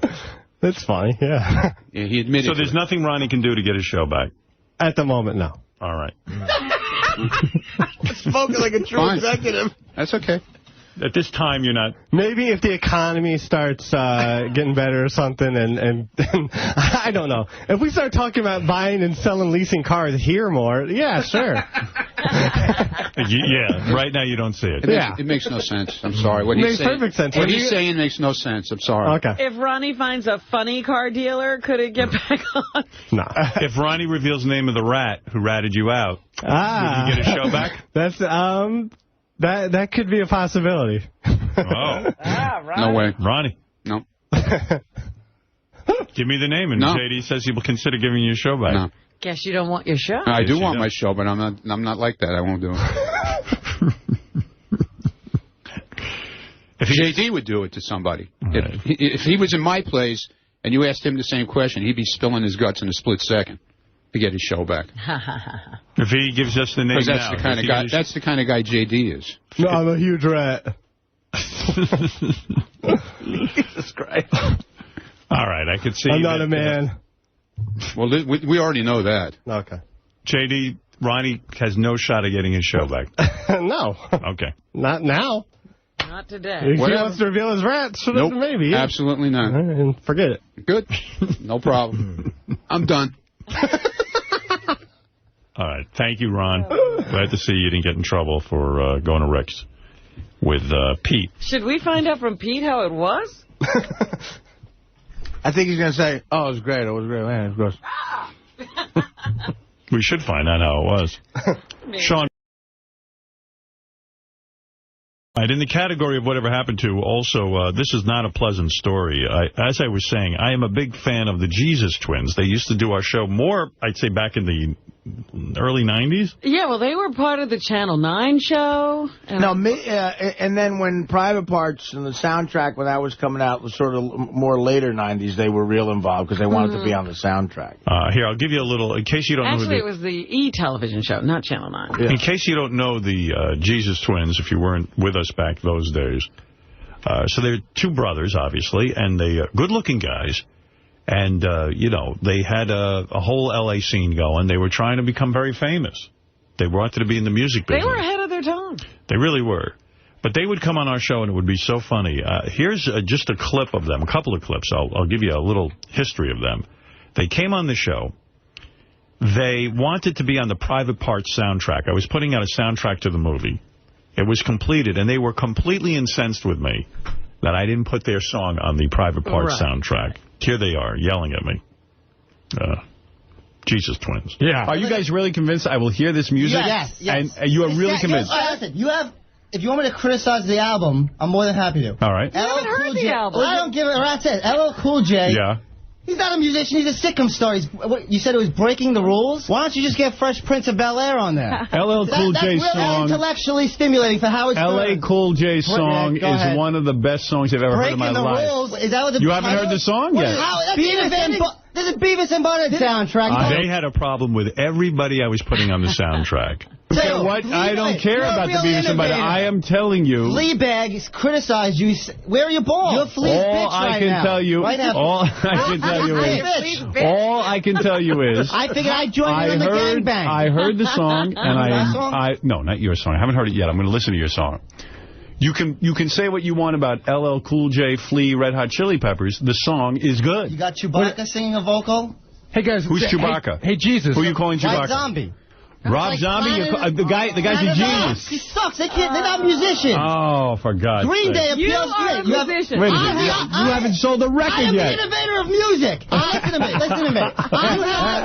Ozzy Osbourne should have been superannuated years ago. All right, the guy's like 75. And Perry Farrell, yeah, he's an impresario. He's not a musician. He hasn't played a gig in years. He's no good either. They all suck. They all suck. Okay. You're the only guys who are good. All right, here's your song. Let's hear your song. Your audience is to 18 to 50, and you have Green Day appeals to New Kids on the Block crowd. Well, listen, Green Day, they suck in the times over. All these bands, Bush was in the studio. They suck. Well, they were so good at coming in. They were so confident. Very confident. And then all of a sudden they would start to mock Gary, Fafafui. They were on the air, and they said to me, they want to rework the soundtrack. I said, well, it's already done, and they've put hundreds of thousands of dollars in. They didn't care. They said, it has to be reworked. Put us in on a bonus track or something. I just wish you could see the video. Yeah, so do I. We can see the video. Yeah? Put the video in. I got to see that. He's so stupid. I wish you could see the video. This is the clincher right here. Yeah. This is what's going to clinch us on the soundtrack. So stupid. He's doing us the biggest favor. He's like retard. He's like so stupid. So far, he got us all the way up here. He doesn't even realize it. Right. I'm brain in his head. Now the Jesus Twins. They were particularly good at making fun of Howard's periphery people. Oh, it was great. You know what I mean? Like John or Gary back then. But I'll tell you a great one. The Jesus Twins. So they're on one time, and they play the song. They do a song live. Yeah. And all they wanted was a record contract. Right. And they play the song, and Harvey Leeds, who was at the time the vice president of one of the record companies, Sony Records, I think. I know Harvey. Big deal. He calls in, he goes, I actually like the song. And they tell him to fuck off. They were mad at him. Listen to this. This is how crazy these guys were. Epic, I believe, is the band that signed Pearl Jam. Is that correct? I believe so. Well, they suck. Well, do you want to be on a label that has any other artist? You will not sign with Epic. You're turning down Harvey's offer. That's right. Wow. Any company that puts millions of dollars behind a Jim Morrison imitator, I have no respect for. Really? Wow. Well, there you go. Turning down. Gary stole my cigarette. What'd you do with it? Put your cigarette out in here, please. No smoking? No, it's a quick. New York. I have to deal with that crap in So what you guys are saying is Harvey Leeds, who is a vice... What are you, a vice president? Can I smoke in the studio? No. No. What are you, a vice president, Harvey? Right, correct. He's a vice president of Epic Records. He wants to go see your band and wants to check you guys out, and you're turning him down. Yes. Wow. Wow. You think that's why? These guys are original, I'll tell you that. I hope they have good luck on the wrestling circuit. We just rejected you, douchebag. All right. Harvey, thank you. They were great. You know, I wish I knew which one was talking who was killed, because now I'm starting to get emotional about it. And where's the manager? The manager was hilarious, too. He was great. Here they are just arguing some more. What am I supposed to do? You guys show up here. The soundtrack is being already pressed. What is it? You're completely late. What are you, balls? What are you talking about, balls? Hey, now you're pissing me off. I don't care. You can't tell me to stop the presses because you guys showed up. No way. This song's Get out of here. You're insane. It'll make the whole soundtrack. I can't stop it in 2 seconds. There's millions of dollars committed already. How dare you? Well, they didn't manufacture more than 100,000 copies. Oh, of course they did. They mastered the whole goddamn thing already. You don't know anything about the music industry. What if on the remastering you have a bonus track? Oh, come on. Why are you bothering me? I'm doing you a favor right now, and if you don't want to see it, what is so funny about that? He's a look daddy. They're doing you a favor. Yeah. I am doing him a favor. All right. Listen, I need time to think. I need time to think. Can you give me time to think? You want to pass? All right. I'm going to pass. No, you're not going to pass. If Howard passes, where do you go from here? Don't worry about it. I'll talk to Howard. All right. Listen. You're not passing. I have to. Listen to the It's a business thing. I remember one time they sang one of their songs. Yeah. I remember Jackie was laughing during the song. This particular song is just fucking hilarious. Here we are. Jesus Twins.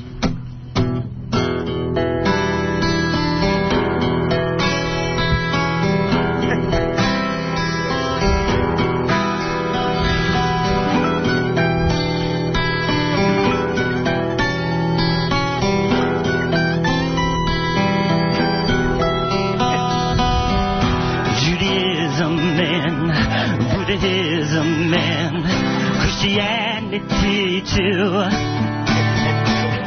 27, thought I'd be in heaven, but I'm still alive with you. Start a fire, burn the Bible, take my chance at hell. I turned to Satan, who was sitting waiting, and labeled me mentally ill. Kicking, screaming, fighting in the name of God. Come down and live as a paraplegic. God, come down and live as a manic depressive. God, come down and live homeless on the street. God, come down and live as schizophrenia. I don't know, I kind of liked it. I mean, it's not bad. You know what? I like it now. Me too. Like, the intensity is funny, though. They were ahead of their time. God, come down and live as a paraplegic. Well, anyway, on a sadder note, as much as I like those guys, I was very sorry. Let me see if I get Jeff on the phone. Hey, Jeff. Sitting here and reliving some of the moments must be particularly difficult for you. Howard, how you doing? Hi, Jeff. So, Jeff, we had many good times, and you guys, I never knew how much of it was put on or how much of it was real, but I always enjoyed when you guys would come into the studio. You couldn't ask for better guests. And I was really sorry to read about your brother. I saw your brother a couple of years ago, came up to the station, and I could tell he was really, had gone beyond. He seemed, I guess he had been institutionalized, right? He, you know, back in 1997, when we first came on your show, we never knew anything about manic depression, bipolar disorder. That was never a part of our thinking. And, you know, it was only about 3 or 4 months, we had a lot of people who were interested in the Jesus twins. And pretty soon people would be asking us for autographs, Jesus, you know, sign this Jesus, sign that Jesus.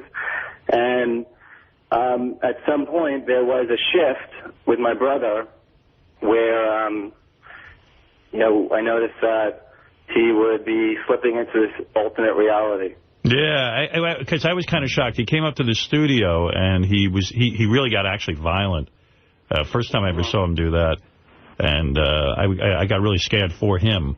I was actually there the last couple of times, and he had is that Eric the one who had his hand injured that one time? Like, he punched something in the green room and his hand was bleeding. Remember that happened? Yeah, but when we did that song for the benefit song for the Three Strikes movement in California. Right, yeah. That was Eric. So, Jeff, what happened the last couple of years? Like, I guess you guys weren't doing the Jesus twin things anymore. Did you go off and just sort of start doing stuff on your own?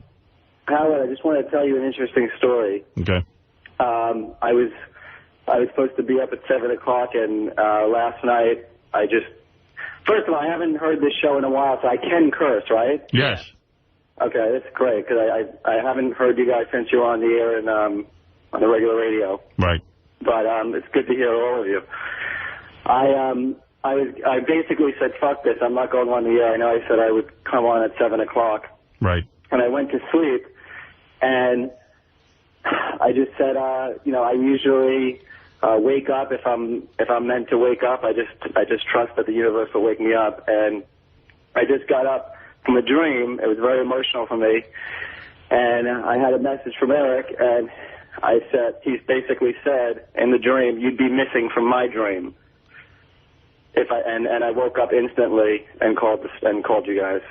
So what happened so what happened was the last couple of years your brother was having problems, and I guess did you go off and just get like a straight job or something? Well, it's interesting. I wound up getting these dogs, these pit bulls, and my brother was going through his stuff. He had some legal cases going on basically since 1999. Oh yeah, so you became like a dog whisperer, right? Well, I wound up having these pit bulls. I wound up rescuing pit bulls, and I fell in love with them. And really got into it. I really got into dogs. I really they gave me the unconditional love that that's so necessary when you married now? No, not at all. You live on your own? Yeah, I live with the 3 pit bulls. They're actually on my bed right now, and I'm calling you from. I'm in Texas right now. How do you make a living? Are you a dog trainer now? Yeah, I started a dog training company a few years ago. It was all unplanned. Right. So that's what you do now. But for a living. Right. And but, I'm still doing music as well. So you're in Texas, and I guess your brother was still living in L.A., right? We were living together. Yeah. When this happened, and he was going into what I was very familiar with, a manic episode. Right. And it was the first time that I was actually living with him while this was going on. And was this in L.A. or in Texas? This is in Los Angeles. Los Angeles. And we were living together for a few months. I was living right down the block from him, and he was living with me throughout the years. But he had a house right on the next street, literally one street over. And so I noticed that, and my brother was going through a very, very intense legal case over the last 4 years. What about? In 2004, in a manic episode, he was... And when I say, do you guys understand what I mean by manic episode? Yeah, we get it. So what happened to your brother? What did he do? Howard, you say you get it, but do you understand? Yeah, we understand manic depression, yeah. Okay. And so your brother got into some trouble. What did he do? Well, in 2004, he was alleged with setting his house on fire. Okay, so he was involved in that. Now, what led up to the events that we read about in the newspaper? In other words, what I read, and tell me if this is true, your brother went outside. I don't know who called the police. Who called the police? Did he call them? I have no idea. Okay, so the police were called in. Your brother stepped out with a gun. And it almost sounded like a suicide in a sense, that he pointed the gun at the police knowing full well that they would kill him. Is that your... Anybody who suggests that it was suicide by cop is ignorant of the illness. Okay, so what do you think happened? Well, I think that what happened was... but let me give you a little bit of a precursor to that. Okay. He was getting sick, and I put him in Cedars-Sinai Mental Hospital 1 week before that incident. Right, and he was mad at you, right? Well, I did it all kind of surreptitiously. He had no idea that I was going to do that. In fact, I couldn't tell him because I was living with him, and I felt that, it just wouldn't go well if he had any inkling that I thought he was sick. But I knew he was sick. I did it for a decade. You did the right thing. You had him committed to get some help. I had him committed. The police officers that came over with the psychiatric evaluation team, the police officers that day, and Officer Robles, and I don't know who his partner was, amazing, beautiful human beings, greatest police officer, if you could even put those two words together. This man was like from heaven. Right. So in other words, he helped you. He handled it in the way that should be handled. He got the taser gun, and he used the taser gun on Eric, and it took about literally 4 hours as a standoff in the house, and it was handled the way it should be handled in this kind of situation. All right. So what kind of behavior was your brother exhibiting that freaked you out, that made you think he needed to be committed? Well, he had taken $10,000 back from our attorney, who we needed for his legal case. This guy, we worked for about 9 months to get him on the case because he was really necessary for Eric's defense. Okay. He had just gone to the supermarket Ralph's, and with his money, he bought a $2,000 aquarium and rescued all these lobsters. He went into Ralph's and came home with bags of lobsters, and he put them in the aquarium, and he was going to free them. Right. And so he was acting like kind of out of it. Yeah. Yeah. And which he said he always wanted to do, but I don't, taking his legal money and doing that was just crazy. Yeah. He wasn't thinking rationally. It was a beautiful gesture, but it wasn't thinking rationally. It wasn't a bad thing to do, but when you got your money tied up in lobsters, it's inappropriate. All right, so you did the right thing. You had him committed. The police were good. They helped you. They tasered him, and after 4 hours. So he was there at Cedar Sinai. They wouldn't release any of the information. He said once he got there, he said they absolutely he would not comply. He wouldn't take any medication. He wouldn't, yet they still released him after a 72-hour hold. Right. I had no idea they were going to release him. I was in the house. As soon as I found out that they were going to release him, I felt very scared. Right. And I decided to leave because I was the one who put him into the hospital. And right. Also, all of his lobsters died, and I knew he was going to blame me because I didn't put the filter in the tank.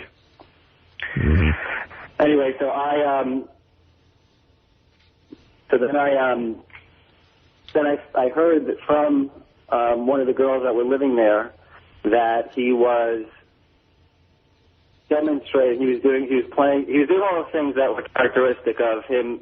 At least I don't know anybody else and what they do in a manic episode, but my brother will play music at literally the highest volume, and he will literally be in this alternate reality. And I used to say for many years that he was delusional when he got into this state.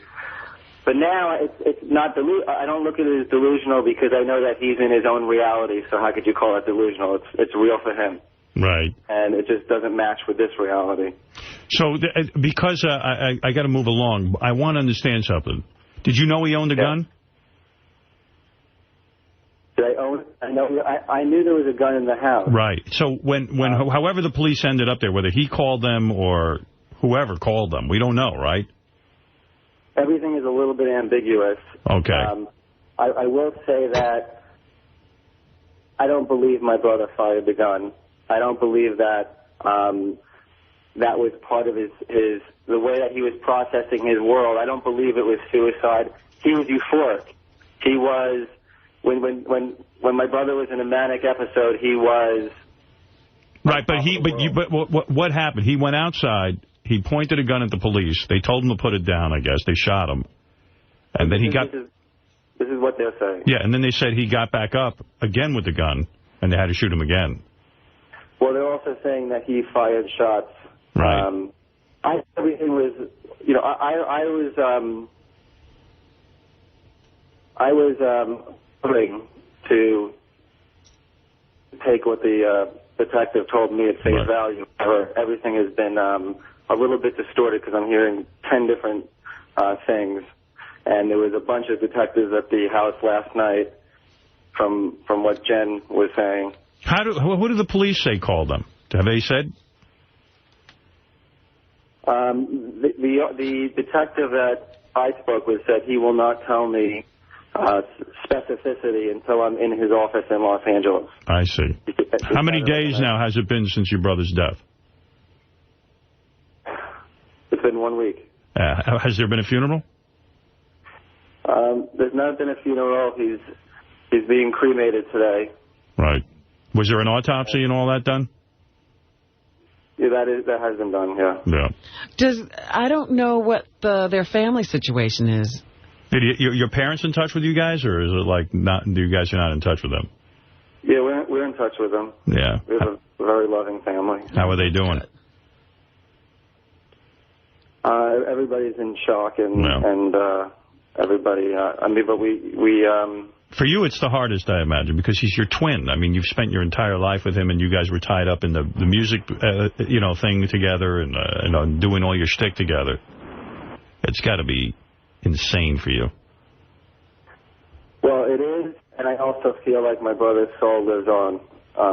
There's no doubt in my mind about that. So, I think that my brother, the thing that I feel right now when you guys are playing all these clips and stuff is that my brother had so much music, and he's recorded so much music that I am going to be looking forward to releasing this music. And it's say what you want about these songs from the past and whether or not they made an impact with the Stern audience. I really feel like I'm going to spend some time getting his music out there to the world. All right. Hey, Jeff, I want you to know I'm very sorry about your brother. I knew he had his troubles. You guys are always very entertaining and always fun to come on the show, and you always knew how to mix it up. And I am truly sad for you. And I'm very, very sad about what's happened to your brother. And I think the whole audience feels that way. Definitely. Well, Howard, I appreciate that. Right. I always felt like you did really care about us, and it sounds like you still do. Yep. I always enjoyed you guys. All right, Jeff. Right on. So, hey, I was just curious. They were taking a poll before you guys went down. Who made the biggest ass of themselves at the wedding? Well, I'm going to answer that question. You know, I wasn't there when this went down, but I'm hearing that it was Ronnie, the limo driver, to the point that people are saying I got to really sit him down and talk to him because Ronnie has lost his mind, evidently. And the story I heard Somebody told me they could have predicted this at the pool that afternoon. I did. Yeah, and that was I you. know I was mentioning to somebody, and the words that he used on stage that night were the very words that I said, but I was making a joke, not realizing how true it would be. Well, here's what happened. I wasn't there, but what I heard was that at Bubba's wedding, Ronnie, who now really has been a part of the Scores lifestyle, thinks he's Hugh Hefner. Right. And a real ladies' man.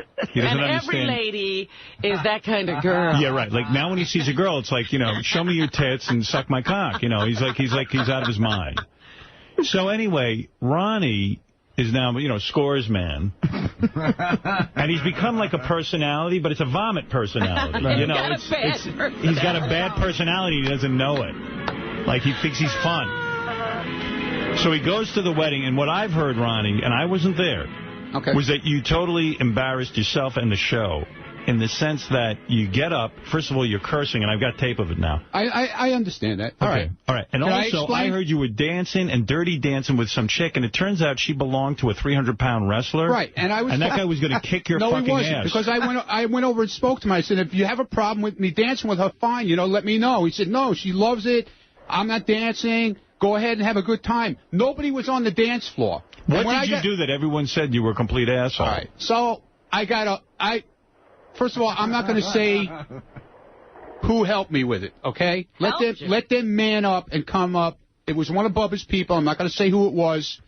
I had too much to drink. I admit it. Can I ask you something? Wait. Why can't you just have like a couple of drinks? I was fine. If you saw me the whole weekend, I was mellow. Everybody's saying to me, what's wrong with you? You're not the normal Ronnie, the whole thing. Good. And I was good. You saw me the whole weekend. I was quiet. I minded my own business. I went out on the Wave Runners, had a good time, sat at the bar, the whole thing. I started doing tequila shots with Artie. That started with him. It's always Artie. It always No. It wasn't his fault. He's telling the truth. We were doing It wasn't his fault. So what did you do? Okay, so I was drinking tequila shots with Artie. And tell the truth, because evidently I'm getting a note here. They have a video of it. It's going to be part of the Howard TV thing. I'm telling you the truth. All right. Okay? Yeah. Did shots with Artie, did shots with Richard Christie, then 25 Cent kept bringing shots over from the bar to us. Yeah, 25 cents a shot, guy. Yeah, he was nuts. And I was drinking tequila, and for some reason, tequila's like liquid dynamite to me. All of a sudden, something in my head snaps, and I go ballistic. What did you do? All right. Did you dirty dance with that chick? I go over to one of Bubba's people. I'm not going to mention the name because they better man up if they have any balls. Why do they have to man up? What did they do? I'm admitting I did the wrong thing, okay? What did they help you do? I went to him and I said, do you think I should do this? He goes, oh, man, this is the greatest thing. You should definitely go up there. He took me to the microphone and got me the microphone from the guy and handed it to me, and then I did my let's fuck some whores thing. Yeah, well, let me tell you something. Okay? You're at a guy's wedding. And there are older people there. There are children there. I asked if the kid. No, I asked. You could ask this person. I asked if the kids were gone, and I asked if the parents were gone. He said, yeah, everybody's gone. Everyone's it was later on in the night. You were gone, or everybody was gone. It was later on. Ronnie, what is with this let's fuck some whores? No one knows that's your catchphrase. It was a joke. It was a joke. But Ronnie, I got to explain to you something. Nobody knows that's your catchphrase. Who does he think he is? Like Ronnie Dangerfield? You know what, catchphrase. Robin, I was having a good time, okay? Why was it so important for you to say, let's fuck some horse? Because you know, I'll tell you why. Because you really have nothing to say. You're what they call a glom. Yeah, okay, fine. You're sitting there, you got a personality on you that is usually very belligerent and angry, and then you get a bunch of drinks in you, and you become the life of the party, and you're fucking whores, and you're Hugh Hefner all of a sudden. And I blame one person for this, me. Because I took you out of that car, and I made you the security guy, and you're hanging up here with the staff. You're getting carried away with yourself. Okay, so you want me to leave? I'll leave. You're getting carried away with yourself. Yeah, okay, fine. You're not behaving properly. I manned up to the whole thing, and I said it was my fault. You manned up, we got it on tape. What is your problem, man? You didn't man up to anything. I'm going to apologize to Bob. I'm not going to apologize to you. I'm going to apologize to him. You owe me an apology, and I'll tell you why. Why do I owe you an apology? Because you reflect so poorly on me. I brought you into this thing. And really, it's a fucking embarrassment. Did I kill somebody? Did I You might as well. You don't go up at a wedding and say, here's the speech. You tell me what you think of this. Listen to this. You're insane. You got some personality on you. Hold it a second. Fred, you got to bring up the volume. Okay, sorry. Guys, start it over again. Fred's in a coma from the weekend. First of all, I want to meet my new girlfriend, Jennifer. I got bad news for you. Jennifer's boyfriend is about 6'1". I met Jennifer before. 265. Fuck him. Fuck him. Are there any kids here left or no one home? No, there's no kids here. You know, actually, let me take... Oh, that's good. No, I'm on the radio. You're a limo driver. I'm on the radio. You know, we need to get this thing going a little bit. You need to get Sal and Richard to start getting their penises out on the fan machine. I'm doing my fucking tooth, motherfucker. Hey. All right, listen. We have a special... We need a special dedication to Heather. Get your ass over here. Ronnie the limo driver is drunk because Howard left, so he's now off his leave. No. I was drunk before he left. Hey, I want to hear your famous phrase. Shut the fuck up, asshole. That's my favorite phrase. I want to dedicate this to Heather and Bubba Clem. May they be happy forever. Let's fuck some whores! Became a whole personality. Where's Manson at? Is Manson here? I want to get him on. Now, you see, Bubba's even embarrassed. Where's Manson at? Is people give you the microphone? He was trying to get the microphone from Ronnie before any of that happened, and Ronnie wrestled it away from him. Why are you ultimately at this wedding? Why do you think? Why do you think you're there? Of course. You're part of a crew here. You're also supposed to be in charge out there in the hall. You're supposed to be responsible. I got to be able to trust you. I am. When I'm here. No. When you're here or there, there's no difference. You're drunk, but you drink to the point that you get sloshed. And you got to stop, especially when you're around me. Because it makes me embarrassed. When you're up there, let's fuck some whores with, who knows who's in that audience. I'm dedicating this to Heather. Heather, and let's fuck some... What whores are you fucking? You're a married man. Stop with fucking whores. It's a joke. It's not funny. What's the joke? Nobody laughs when you say it. Did you notice? Nobody laughed. It's not. It goes over like a lead balloon. Now, if you want, I'll have this conversation with you off the air. Fine. Because you got to pull yourself together. Fine. I mean, you go to a guy's wedding. Fine, we'll have it off the air. Let's have it off the air. Let's fuck some whores. No, let's have it off the air. I will call Barbara and apologize do you think that was funny? I'll have the conversation with you off the air. Okay? You know what it is? You're crass. You don't have class. I'm going to send you to finishing school. Fine. You're going to learn how to eat. You're going to learn how to talk. Whatever. What are you doing out there? You became a whole personality. Whatever. Ronnie the limo driver. I'll have a talk with you off the air about it, okay? Scores man. Okay? Is your catchphrase, let's fuck some whores? What are you, Sam Kinison? Let's take it off the air, okay? Here's your new catchphrase. Let's fuck up Howard's reputation. Right. You're my guy. I'm the new stuttering John. You ever notice when you see people walk around with their security people, they're low-key? You ever see these big black guys? They stand there. They don't say nothing. I wasn't working at the time. Was I working Saturday night? You're like an untrained dog. Was I working Saturday night? You know how you trained your dog? Do I do that to you when we're working? You're working all the time. What do you think? Just because you're not on the clock, it's okay to say, let's fuck some whores? We were joking around. Yeah, but you're not funny. It's what I'm telling you. You need someone to review your material. Okay. It's bad material. All right.